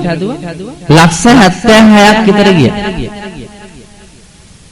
මම එක පින් පත්‍රයක්වත් ගැහුවේ නැහැ. එනවුස් කරලා ආධාරය ඉල්ලුවෙත් නැහැ. කවුරුවත් රැවට්ටුවේ නැහැ. හැබැයි මම හැදුවා ලස්සන නිර්මාණයක්. මට තිබුණානේ වාහනයක් ගන්න. අර කොල්ලන්ගේ කැඩිච්ච වෑන් එකේ බඩ ගන්න නැතුව අපූරු කාර් එකක් ඇවිල්ලා බහින්න තිබ්බා. හැබැයි මම බැස්සා නම් මට වඳි මම කාර් එකට වඳින්නේ නැහැ. පිස්සුම හැදිච්ච නාකි උපාසකම්මා කෙනෙක් වැන්දොත් අර මොලේ ඇටි එකක් වඳින්නේ නැහනේ මං ආපු කාර් එකට. බලාපන් 76 ලක්ෂයක් දුවඩේ කියලා. වඳීද? වඳින්නේ. හැබැයි මං දැන් 76 ලක්ෂ වියදම් කරලා හදාපු බුද්ධ ප්‍රතිමාවයි ශාලාවයි ඇතුළට කවුරු ඇතිල් වුණත් දෑත එක්කොට පපුවේ තබා එහෙම නැත්නම් දණින් වැටි වැඳලාමයි යන්නේ. මේ සම්බුද්ධ ශාසනයේ තියෙන තාක්කල් මගේ සල්ලි පූජනීය වන්දනීය එන්න සතුටු වෙනවා. පින්වතුනි අපිට කරන්න තියෙන්නේ එච්චරයි. ඇති වී නැති වී යන ලෝකය යථාර්ථයක් පිණිස පාවිච්චි කළා නම් හරි වටිනවා. අපේ මේ ජීවිතයත් එහෙමයි අපේ ළඟ තියෙන වස්තුත් එහෙමයි. නොදී තියාගෙන හම්බ කරලා පොඩි බඳලා තියාගෙන අම්මට තාත්තටවත් කන්න නොදී දානයක් මානයක් නොදී මිටමොලවාගෙන ඉඳලා මැරිලා යනවා. අපරාධ සියල්ලම දීලා යුතුයකම් ටික ඉටු කරලා හිස්සතින් මරුණත් කමක් නැහැ. හිස්සතින් මරුණාම මොකෝ යනකොට ගෙනියන්න බෑනේ මොකෝ. ඔයාලා මරණාධාර සමිතිය වල නින්නේ ඔය මැරෙන මිනිහා ගෙනිච්චෙව්වා මොනවා. අඩුම තරමින් ඔයාලගේ සමිතියට කඹුරලා එවුන්දා මැරුණේ. එවුන්දාට ගෙනියන්න මොකවත් දුන්නාද? දුන්නේ අර රුපියල් 50,000 දුන්නේ හිටපු උන්ට. ඒකවල එකෙන් භාගයක් මරණාධාර සමිතියෙන් ආපහු කෑවා. නෑ. 50000 දුන්නොත් ආපහු 25000ක් සමිතිය අය කනවා. නෑ කියලා හිතේ. ඔයාලගේ සමිතිය එහෙම එක. මහ පෙරේත අහිකුන්ටිකම සමිතිය. මරණාධාර සමිතිය. ඔයාලා හොදම සමිතිය කියලා කිව්වට මේ ලෝකයේ තියෙන පෙරේතම එක ඕක. නැද්ද කියලා බලන්නකෝ. දැන් අප්පච්චි උදාහරණයට ගත්තොත් අප්පච්චි දැන් සමිතියක සමාජිකයෙක් වෙන්න ඇති. ඔය සමිතියට සල්ලි බැඳලා අප්පච්චි නාකි වෙලා එක තැන් වෙනවා. අප්පච්චිට අංශභාගය හැදුණා කියමුකෝ. අප්පච්චිට අංශභාගය ඇදලා අප්පච්චි ඇඳට වැටෙනවා. බිරින්දා ඉන්නවා නම් ඔවුන් දා යනවා ඊට පස්සේ සමිතියට. ඔවුන් දා සමිතියට ගිහිල්ලා දැන් අප්පච්චි නැති හින්දා සමාජිකත්වයේ වෙනුවෙන් අරුන්ද සල්ලි බඳිනවා. සමිතිය අයට ගාණක් නැහැ. දැන් රම්බණ්ඩා වෙනුවෙන් රම්බණ්ඩාගේ හාමිනේ ඇවිල්ලා ඉන්නේ. එහෙනම් සමාජිකත්වයට එක දැම්ම සල්ලි ගත්තා යවුවා. අප්පච්චි ඇඳේ උඩු බැලියට. අවුරුදු 3ක් 4ක් එහෙම ඉඳලා අප්පච්චි මැරෙනවා. මැරිච්ච දාට අරුන් කුලප් වෙනවා. සමිතියේ උන් කුලප් වෙනවා. භාණ්ඩාගාරිකයි ලේකනුයි සභාපති පොතුත් තරන් එනවා ගෙදර. ඇවිල්ලා අරුන්ගේ මේසයක් ඉල්ලගෙන දැන් මේ මහරජුරුව ආවා ගමේ මහරජුරුව ආවා මේසයක් ඉල්ලාගෙන ගහක් යටින් තියාගෙන බලනවා පෙරලා හිග මුදල් තියනවාද මෙවුන් දැවිල්ලාද ඔක්කොම බලලා සල්ලි දෙනවා ගෙදර ආයෙත්. අනේ අර කොල්ලෝ ඉතින් මල් ශාලාවට ගිහිල්ලා එක්කන් ඇවිල්ලා රුපියල් 25000ක් දීලා පෙට්ටියක් ගෙනල්ලා මෙවුන් දව තියනවා ඒකේ. තියලා ඉතිරි 25000ට සීනි තේ කොළ බුලත් කුවක් හුණු දුම් කළ අරුවා මෙව්වා ගෙනල්ලා සීනි තේ කොළයි පිළිකන්නේ තියෙනවා බුලත් කුවක් හුණු දුම් කළ ඉස්සරහ තියෙනවා. සමිතියේ උන් ඇවිල්ලා තනි රකින්න කියලා පිටිපස්සේ සීනි තේ කොළ ටිකක් දිය කරලා බීලා ඉස්සරහ තිබිච්ච බුලත් කුවක් හුණු දුම් කළත් කාලා මිදුලත් වපුරලා යනවා යන්නේ. ඒක හොඩි සමිතිය නෙමෙයිද? ඔකට බුදුහාඳුරෝ දේශනා කොට වදාලේ නම් ඒ වචනයෙන් බැලුවොත් හොඩි සමිතිය. මිනිහෙක් එකතෙන් වෙලා ජීවත් වෙන කාලේ දුක් විඳින වෙලාවේ උදව් නැති සමිතියෙන් ඇති වැඩේ මොකද්ද? 25000 දීපංකො බෙහෙත් ගන්න. ඉතින් 25000 වලදා ගන්න කිව්වා. දෙන්න. අරුන්දා මැරෙනකම්ම ඉන්නවා. ඒකොල්ල භාගයක් කරනවා. හිතලා බලන්න සමහර සමාජිකයෝ අවුරුදු 50 60 සල්ලි දීලා සමිතියට ශ්‍රම දාන ගානේ උන්දලා බඩ ගාලා කරන්න පුළුවන් සමිතියේ කැම්පහන් ඔක්කොම කරනවා. අවසානයේ උන්දලාගේ අතපය වාරු නැතුව වැටුණහන්වත් කෙලෙහි ගුණ නැත්තම් ඒ සමිතියේ මොකක්ද ඒක? අසීලාචාර සමිතියක් වෙලා. ඒක උසාවිය වාගේ. වැරදි හොය දඩ ගහන්න විතරයි තියෙන්නේ. එහින්දා පින්වතුනි ඇති වී නැති වී යන දි รา පත් වෙන මේ ශරීරයෙන් පළක් ඇති දේවල් කරන්න හොඳ උත්සාහයක යෙදෙන්න. සත්පුරුෂයෝ වෙන්න උත්සාහයක යෙදෙන්න. අම්මා තාත්තා හොඳට අඳුර ගන්න. මරුණට පස්සේ කොච්චර තොරන් බැඳලා කොඩි දාලා මල් වඩන් තියලා සරසලා බල්පත්තු කරලා වල දැම්මත් ඇති වැඩක් නැහැ. ඉන්න කාලේ කණ්ඩ දෙන්න බැරි නම්. ජීවත් වෙන කාලේ පුළුවන් තරම් සලකන්න. මරුණට පස්සේ ඇදගෙන ගිහිල්ලා වල දැම්මත් කමක් නැහැ. උන්දට සතුට තියෙන්නේ පින් සිද්ධ වෙන්නේ. ප්‍රාර්ථනා කරන්නේ ආශිර්වාද කරන්නේ බැරි කාලේ ඔබ බලයි කියලා. ඒ සතුට ලබා ගන්න අම්මා අප්පච්චි ළඟින් ඉන්නේ. ඒ තරම් උත්තරීතර හැකියාවක් නැති කෙලෙහි ගුණ ගන්න නොදන්නා ඔබ අර දෙතනේ කිරි උරා බීපු එකට ණයයි. ಜಾති කඹුරාවි. අප්පච්චිගේ ශරීරයෙන් දිය වෙලා වැටිච්ච දහඩිය වලට ණයයි. ඔබ මව්පියෝ හැටියට දරුවන්ට කිරි පෙව්වත් කිරිවල වටිනාකම දන්නවයි කියලා මං හිතන්නේ. මේ අලුත් පන්නේ ඉන්න අම්මාවරු දරුවන්ට කිරි පොවනවා. හැබැයි මිනිහට කිරි පොවපු අම්මට ගසනවා. මේ මෙතන ඉන්න නාකි අම්මලා හිතලා බලන්නකෝ ඔයාලගේ ලේලිලා කී දෙනෙක් තරහද කියලා. ලේලිලා හිතලා බලන්නකෝ නැන්දම්මලා කී දෙනෙක් තරහද කියලා. පිරිමි හිතලා බලන්නකෝ ඔබේ අම්මට ඔබ යුතුයකම් ටික ඉෂ්ට කරනවාද කියලා. නෝනත් එක්ක එකතු වෙලා. හදවතින් අහන්න මම මේ කියන කතාව. හදවතින් අහලා අද රෑ තීරණය කරන්න බලන්න හාඳුරුව කිව්වා මෙහෙම එකක්. ඇත්තටම මම මිනිහෙක්ද? ඇත්තටම මම පිරිමියෙක්ද? ඇත්තටම මම දුවක්ද? කියලා හොඳට හිතලා බලන්න. නෑ ඔබ සතෙක් වගේ පෙනෙයි ඔබට. තිරිසනෙක් වගේ පෙනේ. මව්පියෝ අඳුරන්නේ නැති. ඒ නිසා අවබෝධයෙන් යුක්තව ජීවිතය දිහා බලලා මේ දි รา පත් වෙන ලෝකයට වහල් වෙලා පෙරේතකමට අල්ලා බදාගෙන කණ්ඩෝට්ටු වෙන්නේ නැතුව මේ මනුස්ස ලෝකයට යුතුයකම් ඉටු කරන්න හොයන සියල්ලම නැති වී යන බැවින් හා සංයෝගා වියෝගන්ත සියලුම බැඳීම් කැඩීමෙන් වෙනස් වේ. හා සංයෝගා වියෝගන්ත හැම බැඳීමක්ම වියෝගයකින් කෙලවර වේ. දුකකින් කෙලවර වේ. වේදනාවකින් කෙලවර වේ. ඇත්තනේ හැම බැඳීමක්ම කැඩෙනවා. කැඩෙන දවසට වේදනාවක් ඇති වෙනවා. ඒක තමයි ස්වභාවය. නමුත් අපිට තේරෙන්නේ නැහැ. පරණ බැඳීම් අතහැර අලුත් බැඳීම් වලට කැමති වෙනවා. අලුත් බැඳීමත් පරණ වෙනවා. හැම එකක්ම නැති වෙනවා.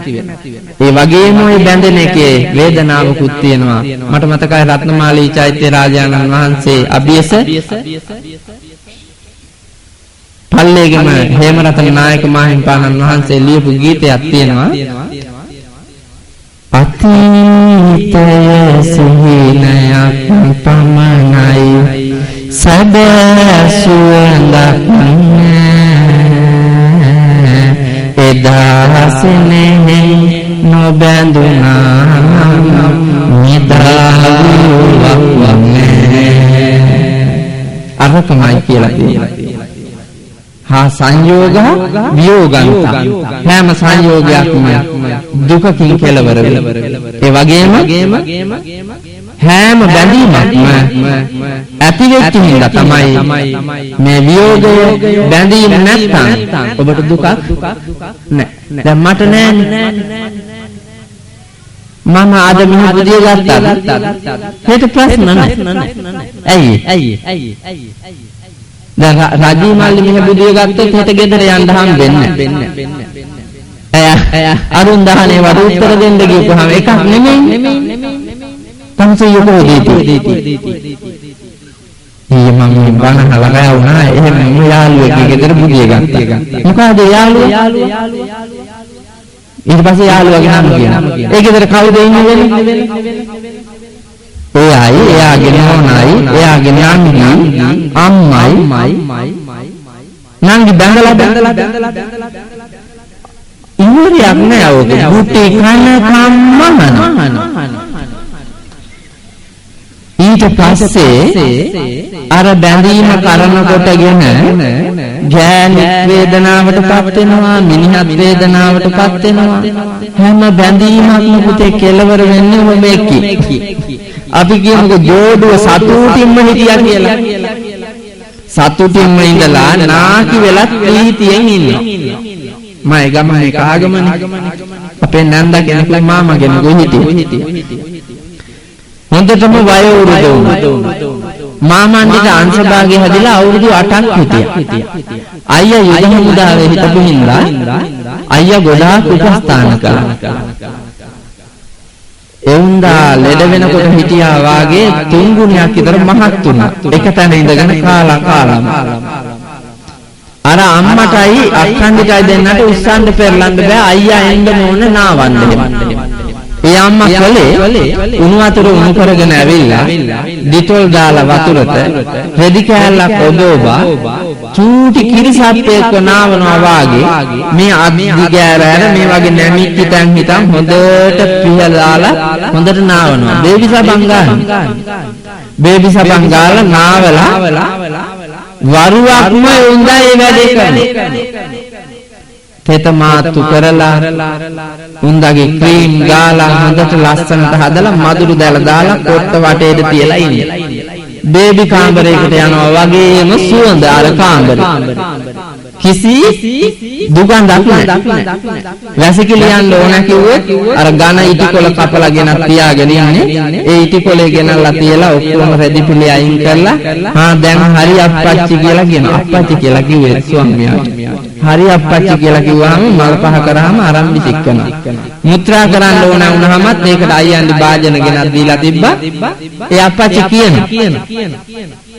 ඊට පස්සේ මුත්‍රා භාජනය ගෙනල්ලා ඉවරලා හරි ගස්සලා හරි අප්පච්චි දැන් කියලා කියනවා. එතකොට මුත්‍රා කළාම ගිහින් දානවා. පුදුම ආදරෙන් හිටපු ජෝඩුවා. එක දවසක් ඒ අයියා ඇවිල්ලා වේලා. අම්මා මල් කඩාගෙන ඇවිල්ලා අප්පච්චිටත් අනුමෝදන් කරලා මල් තියලා වඳිනවා. ගාථා කියලා ඔක්කොම කරලා ඇවිල්ලා අප්පච්චිට දන ගහලා වැන්දලු. ඒ වෙලාවේ අප්පච්චි ඔළුව අත ගාලා මගේ අම්මා මොනවද ඔය හැමදාම ඉතින් ප්‍රාර්ථනා කරන්නේ කියලා ඇහුවා. ඒ ගමනේ අම්මා විහිළුවට කිව්වලු ලබන ආත්මෙමත් මගේ අප්පච්චිම මට හම්බෙන්න කියලා මම මේ පතන්නේ කියලා කිව්වා. ඒ ගමනේ අප්පච්චිට ආපු ප්‍රීතිය අත් දෙකෙන්ම අල්ලගෙන මමත් හැමදාම ප්‍රාර්ථනා කරනවා මගේ අම්මා මටම ලැබෙන්න කියලා. මැරිච්ච දවසේ පුතුම ඇඬිලා කියනවා. එවුන්දා මැරෙයි කියලා හිටියේ අප්පච්චි මැරිච්ච දවසේ ඒ තරම් වේදනාවක්. පපුව පැල්ල මැරෙන්න තරම්. පුංචි කාලේ ඉඳලා අයියන්ගෙට මතකයිලු කවදාවත් හිත රිදෙන්නවත් වචනයක් කියලා නැතුව ඇතිලු. පින්වන්ත ජෝඩුවා. දැන් ඒ අයියන්ගේ බැඳලා ඉන්නේ මගේ අක්කන්ඩි. මගේ අක්කන්ඩි ඒ අයියන්ගේ දෙන්නත් ඒ වාගේ තමයි. හරි පින්වන්තයි. මං දවසක් අක්කන්ඩිට කතා කරලා කිව්වා ඔය මිනිහා එක්ක ඉන්න බැරි නම් උඹටයි ඉංග්‍රීසියෙක් නෑ ලෝකේ කියලා. ඒ තරම් ලස්සන චරිතයක් යුද හමුදාවේ හිටියාට මොකද ගොර හැදින්නේ. සමහර යුද හමුදාවේ අය ඉන්නවනේ ආමියකේ වාගේ ගෙදරක් තියෙනවා. එයාට සැලුට් ගහන්න ඕන. නෝනා උයලා ගෙනල්ලා ඉවරලා කෑම ඇරලා වහලා තියන්න ඕන වෙනම මේසෙ. ඒක හදලා ගෙනිහිල්ලා ඇඳට දෙන්න ඕන පුද්දලා. පැමිණිලා කාව පොලිසියට ගල් නෑ. මේක එක්ක බෑ මිනිස්සුන්ට ජීවත් වෙන්න කියලා කිව්වා. ආමියක කියලා කියන්නේ ආගේ රස්සාව. ගෙදරට ආපුවාම මිනිහා අරුන්දලු. දරු පැටවුන්ගේ තාත්තා. එතන ඒ භූමිකාව රංගපාන්න දෙපෑ. අතන අනදෙන නිලද හරියයි. මෙතනත් අනදෙන නිලද හරියයි. එතකොට ගැට්ට නෑ. ඒක තේරුම් අරගෙන ජීවත් වෙන්න ඕනේ. හැබැයි පින්තුනේ මොන තරම් ආදරෙන් හිටියත් ඒ ආදරේ තරමටම වේදනාවක් වැඩි. එනින්ද බුදුහාඳුරු අනුදැන වදාලා අෂ්ටලෝක ධර්මයට අනුව ලෝකේ දිහා බලන්න කියන්නේ. ලාභ අලාභ ආයස යස නින්දා ප්‍රශංසා සැප දුක මේවා අපිට උරුම ධර්ම. සැපක් තිබුණොත් දුකකුත් තියෙනවා. ඒක තමයි ලාභයක් තිබ්බොත් පාඩුත් වෙනවා. ඒක විඳ ගන්න ඕනේ. ඒක විඳ ගන්න බැරි නම් කම්පා වෙනවා. ඒක නෙවෙයි සිය දිනසා ගන්න කොල්ලෝ. ඥානු ළමයි පිරිමි ළමයි සිය දිනසා ගන්නවා. මට මතකයි අමරදේව සර්ම කියනවා යාළු වෙලා හිටපු පෙම්වතිය එයාව අතහැරලා වෙන කොල්ලෙක්ව කසාද බැඳගෙන යනවා ගේ දොරකඩින්. පළවෙනි පෙම්වතා දකින්නවා මේක.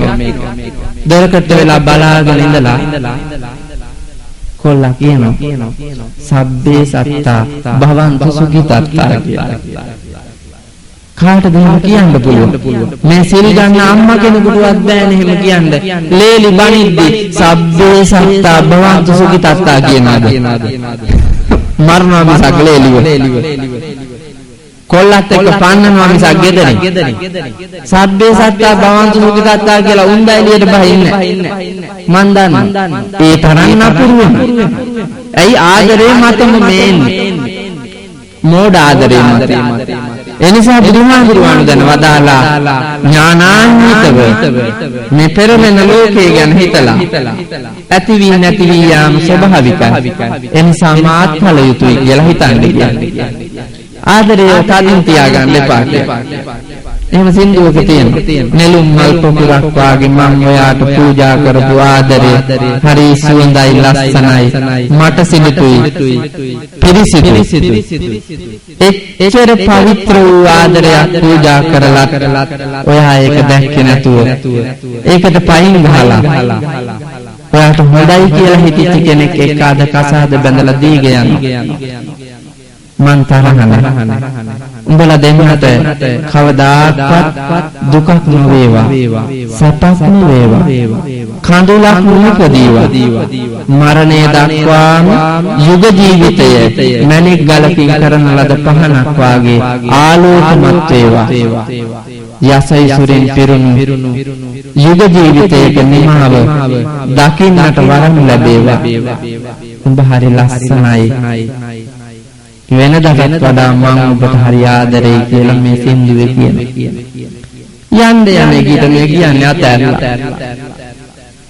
කිව්වහකිද ඇත්තටම හෘද සාන්තියට එකඟව මම රජී කිව්වහකිද මේ මම දන්නවා ඉවසීම අනන්තට තිබ්බත් ඔබටත් බෑ. ඒක මම හොඳට දන්නවා. පබාටයි නෝනටයි කරන ආදරෙත් එක්කන් මන් දන්නවා බෑ කියලා මේක දරා ගන්න. හැබැයි අර කොල්ලා කියනවානේ ලස්සනට විකසිත පපුරු ඔබේ ප්‍රාණය ප්‍රතිපුලයට මට පුතු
භවන්තු සුඛිතත්තා කියන එකමයි.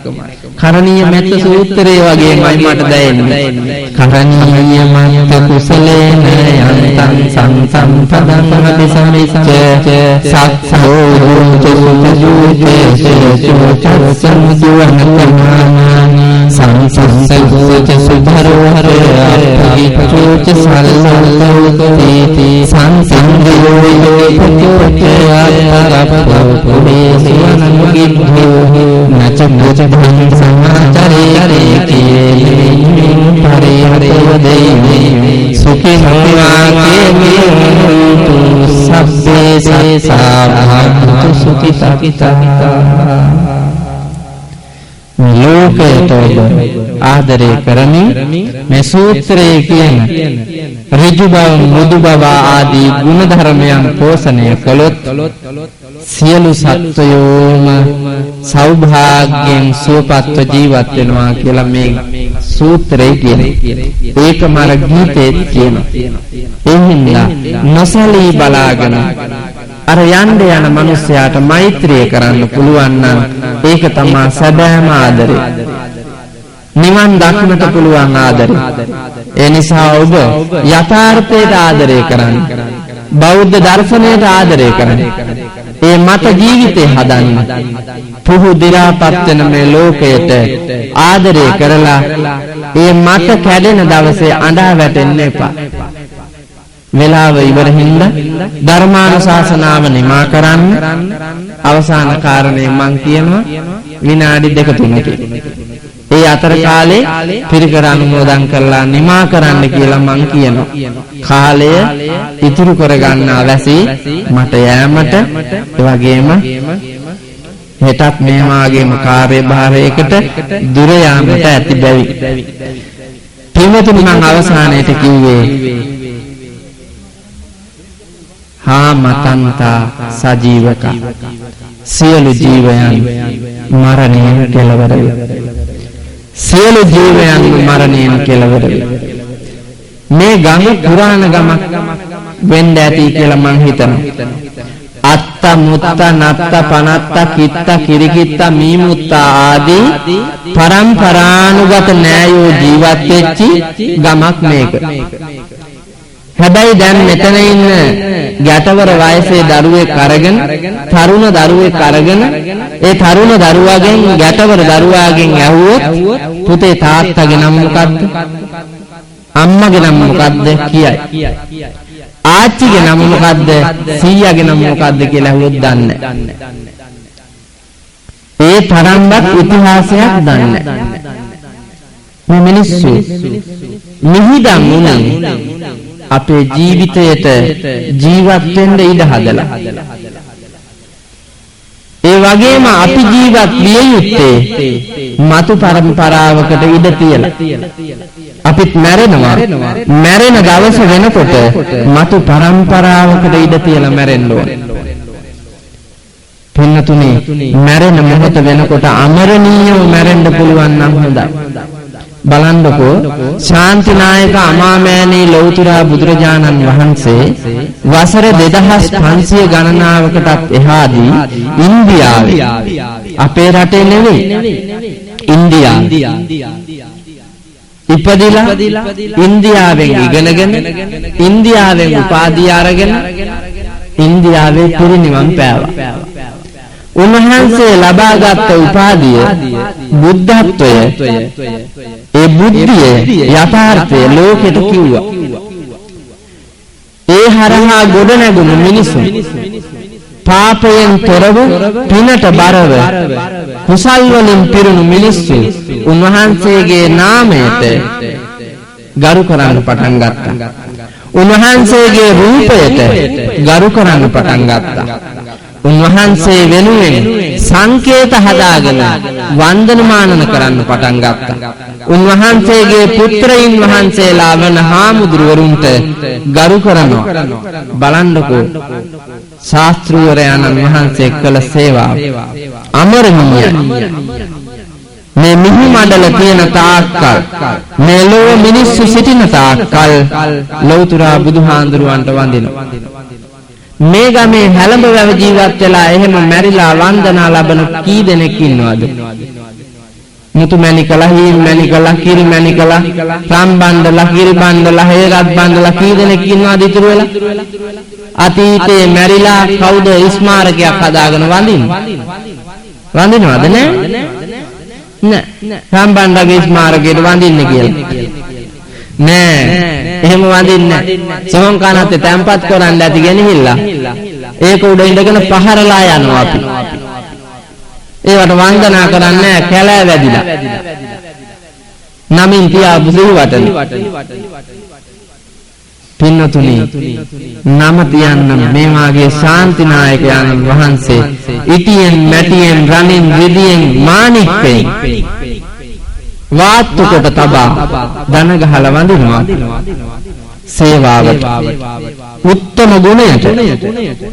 තාත්තා කෙනෙක් වුණත් ඒ වාගේ උත්තම ගුණ තියෙන පරම්පරානුගානක් ඒ පියසෙනියසට වඳි. දුටුගැමුණු මහ නරේන්ද්‍රයෝ අපි තව සමරනවා. පරාක්‍රම බාහු නරේන්ද්‍රයෝ අපි සමරනවා. අග්බෝ රජුන් අපි සමරනවා. මහසෙන් මහ නිරිඳුන් අපි සමරන ධාතුසේන මහා යතිවර නිරන්දානන් අපි සමරන ඔවුන් කළ සේවාවන් තුන්තුනි ජීවත් වෙලා මිය දෙන්නට කලින් හොඳ මිනිස්සුෙකු ලෙස මියදුනොත් දේවත්වයලා සලකාවි. කතරගම දෙවියෝ කියන්නේ කන්ද කුමාරයා. හොඳ වැඩ කරලා මැරිච්ච හින්දා දේවත්වයෙන් පුදන. පුල්ලයාරේ කියලා කියන්නේ පුල්ලයාර කුමාරයා. අපිත් පිළිම හදාගෙන වන්දනමානන කරනවා. හැබැයි දෙමළ කන්ද කුමාර දෙමළ පුල්ලයාර කුමාර දෙමළ. ඒ වුණාට දෙමළද සිංහලද මුස්ලිම්ද කියලා ભેදයක් නැහැ වන්දනා කරනවා. චරිතයේ තිබිච්ච ගුණ මහසෙන් මහ නිරුදු මින්නේරි දෙවියෝ හැටියට පුදන දුටුගැමුණු මහ නරේන්ද්‍රයා දෙවියන් හැටියට පුදන කලාවැව තනු දාසේනයන් සමරන කලාවැවේ ඉංජිනේරුවා වූ බර්ණ ගල්වඩුවා සමරන කලාවැවේ දියඹේ මුරකරුවා වැවේ මුරකරුවා කඩවර කියලා අපි සමරන මේ සියලු දෙනාම සමරන්නේ කළ සේවයත් එක්ක ජීවත් වෙච්ච පින්වන්ත චරිතයත් එක්ක ඒ හින්දා සත්පුරුෂ ඔබ හැම දෙනාම ඉපදී පැවති මරණය වැළඳ ගන්නා බැවින් මේ රටට පින්බර අම්මා කෙනෙකු ලෙස සත්පුරුෂ තාත්තා කෙනෙකු ලෙස වීරෝදාර සෙන්පතියෙකු ලෙස හොඳ දුවෙක් හොඳ පුතෙක් හැටියට රටට වටිනා හෙළ බොදු සත්පුරුෂ මිනිසෙකු ලෙස සේවය කොට මිය දෙන්නට මහන්සි ගන්න. ඔබ අමරණීයයි කියලා කියන්නේ ජරාවක් නැති ව්‍යාධියක් නැති මරණයක් නැති උත්තරීතර අජරාමර සංඛ්‍යාත අමා මහ නිවන. එනිසා ඔබ හැම දෙනාටම ලෞතර අමාමෑණී බුදුරජාණන් වහන්සේ දේශනා කොට වදාළ ශ්‍රී සද්ධර්මයේ බෙලෙන් ජාති ජරා ව්‍යාධි මරණ කියන ධර්මතාවයන් අවබෝධ කරගෙන මේ සමාජ ජීවිතය අපිට ලැබිච්ච මිනිස් ජීවිතය උතුම් විදිහට ගෙවා නිම කරන්නට මේ දහම් කරුණු උපයෝගී කරගන්න. ඔබේ ගෙදර ජීවිතය ලස්සන කරන්න. හොඳ අඹුවෙක් වෙන්න. හොඳ සැමියෙක් වෙන්න. දෙදෙනාට වංචා කරන්න එපා. කුවකකම් කරන්න එපා. සල්ලාලකම් කරන්න එපා. කවදාක්වත් ලෝකේ හංගන්න බෑ වරදක්. ඒකට දඬුවම් විඳින්නම වෙනවා. ස්වකීය ආත්මයටත් ඒ වගේම සමාජයට. ඒ වරද එලි දකින්න දවසේ ඔබ විතරක් නෙමෙයි පරම්පරාවම විනාශ වෙලා යනවා. ඒ හින්දා වරදෙන් අත මුදවාලන අදහසින් ඔබ නිවැරදි මිනිසෙකු කරන අදහසින් ඔබ වෙනස් කරන අදහසින් මා මෙතෙක් වේලා මේ දහම් කාරණා ටික දේශනා කොට වදාළා. ඒ උතුම් ධර්මයේ උත්තරීතර ආනිසංස බලයෙන් ලෞතර අමාමෑණී බුදුරජාණන් වහන්සේ පෙන්වා වදාළ සදා සුන්දර අමානිවනින් සැනසීම ලබන්නට ලොකු කුඩා පින්වන්ත හැම දිනාටම වේවා වෙත්වා වෙම්වා කියලා සාදු කියලා ප්‍රාර්ථනා කරන්න. සබ්බේ පාපස්සේ අකරණං කුසලස්සේ උපසම්පදා සචිත්ත පරියෝදපනං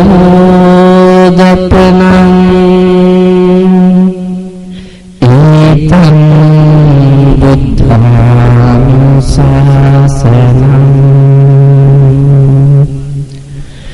කමත වසීවා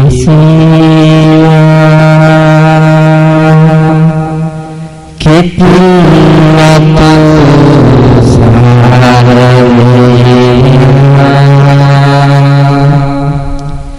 සත්සිති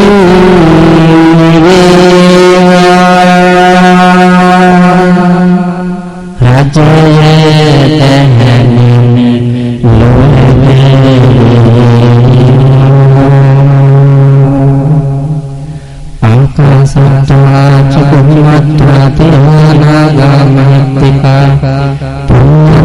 අනුමෝදිत्वा ලෝක සාසනං ආකාසට්ටා චුම්මට්ටා දේවානාගා මහිද්దికා පුඤ්ඤන්තං අනුමෝදිත්වා චිරං රක්ඛන්තු ධම්මදේශනං ආකාසට්ටා චුම්මට්ටා දේවානාගා මහිද්దికා පුඤ්ඤන්තං අනුමෝදිත්වා චිරං රක්ඛන්තු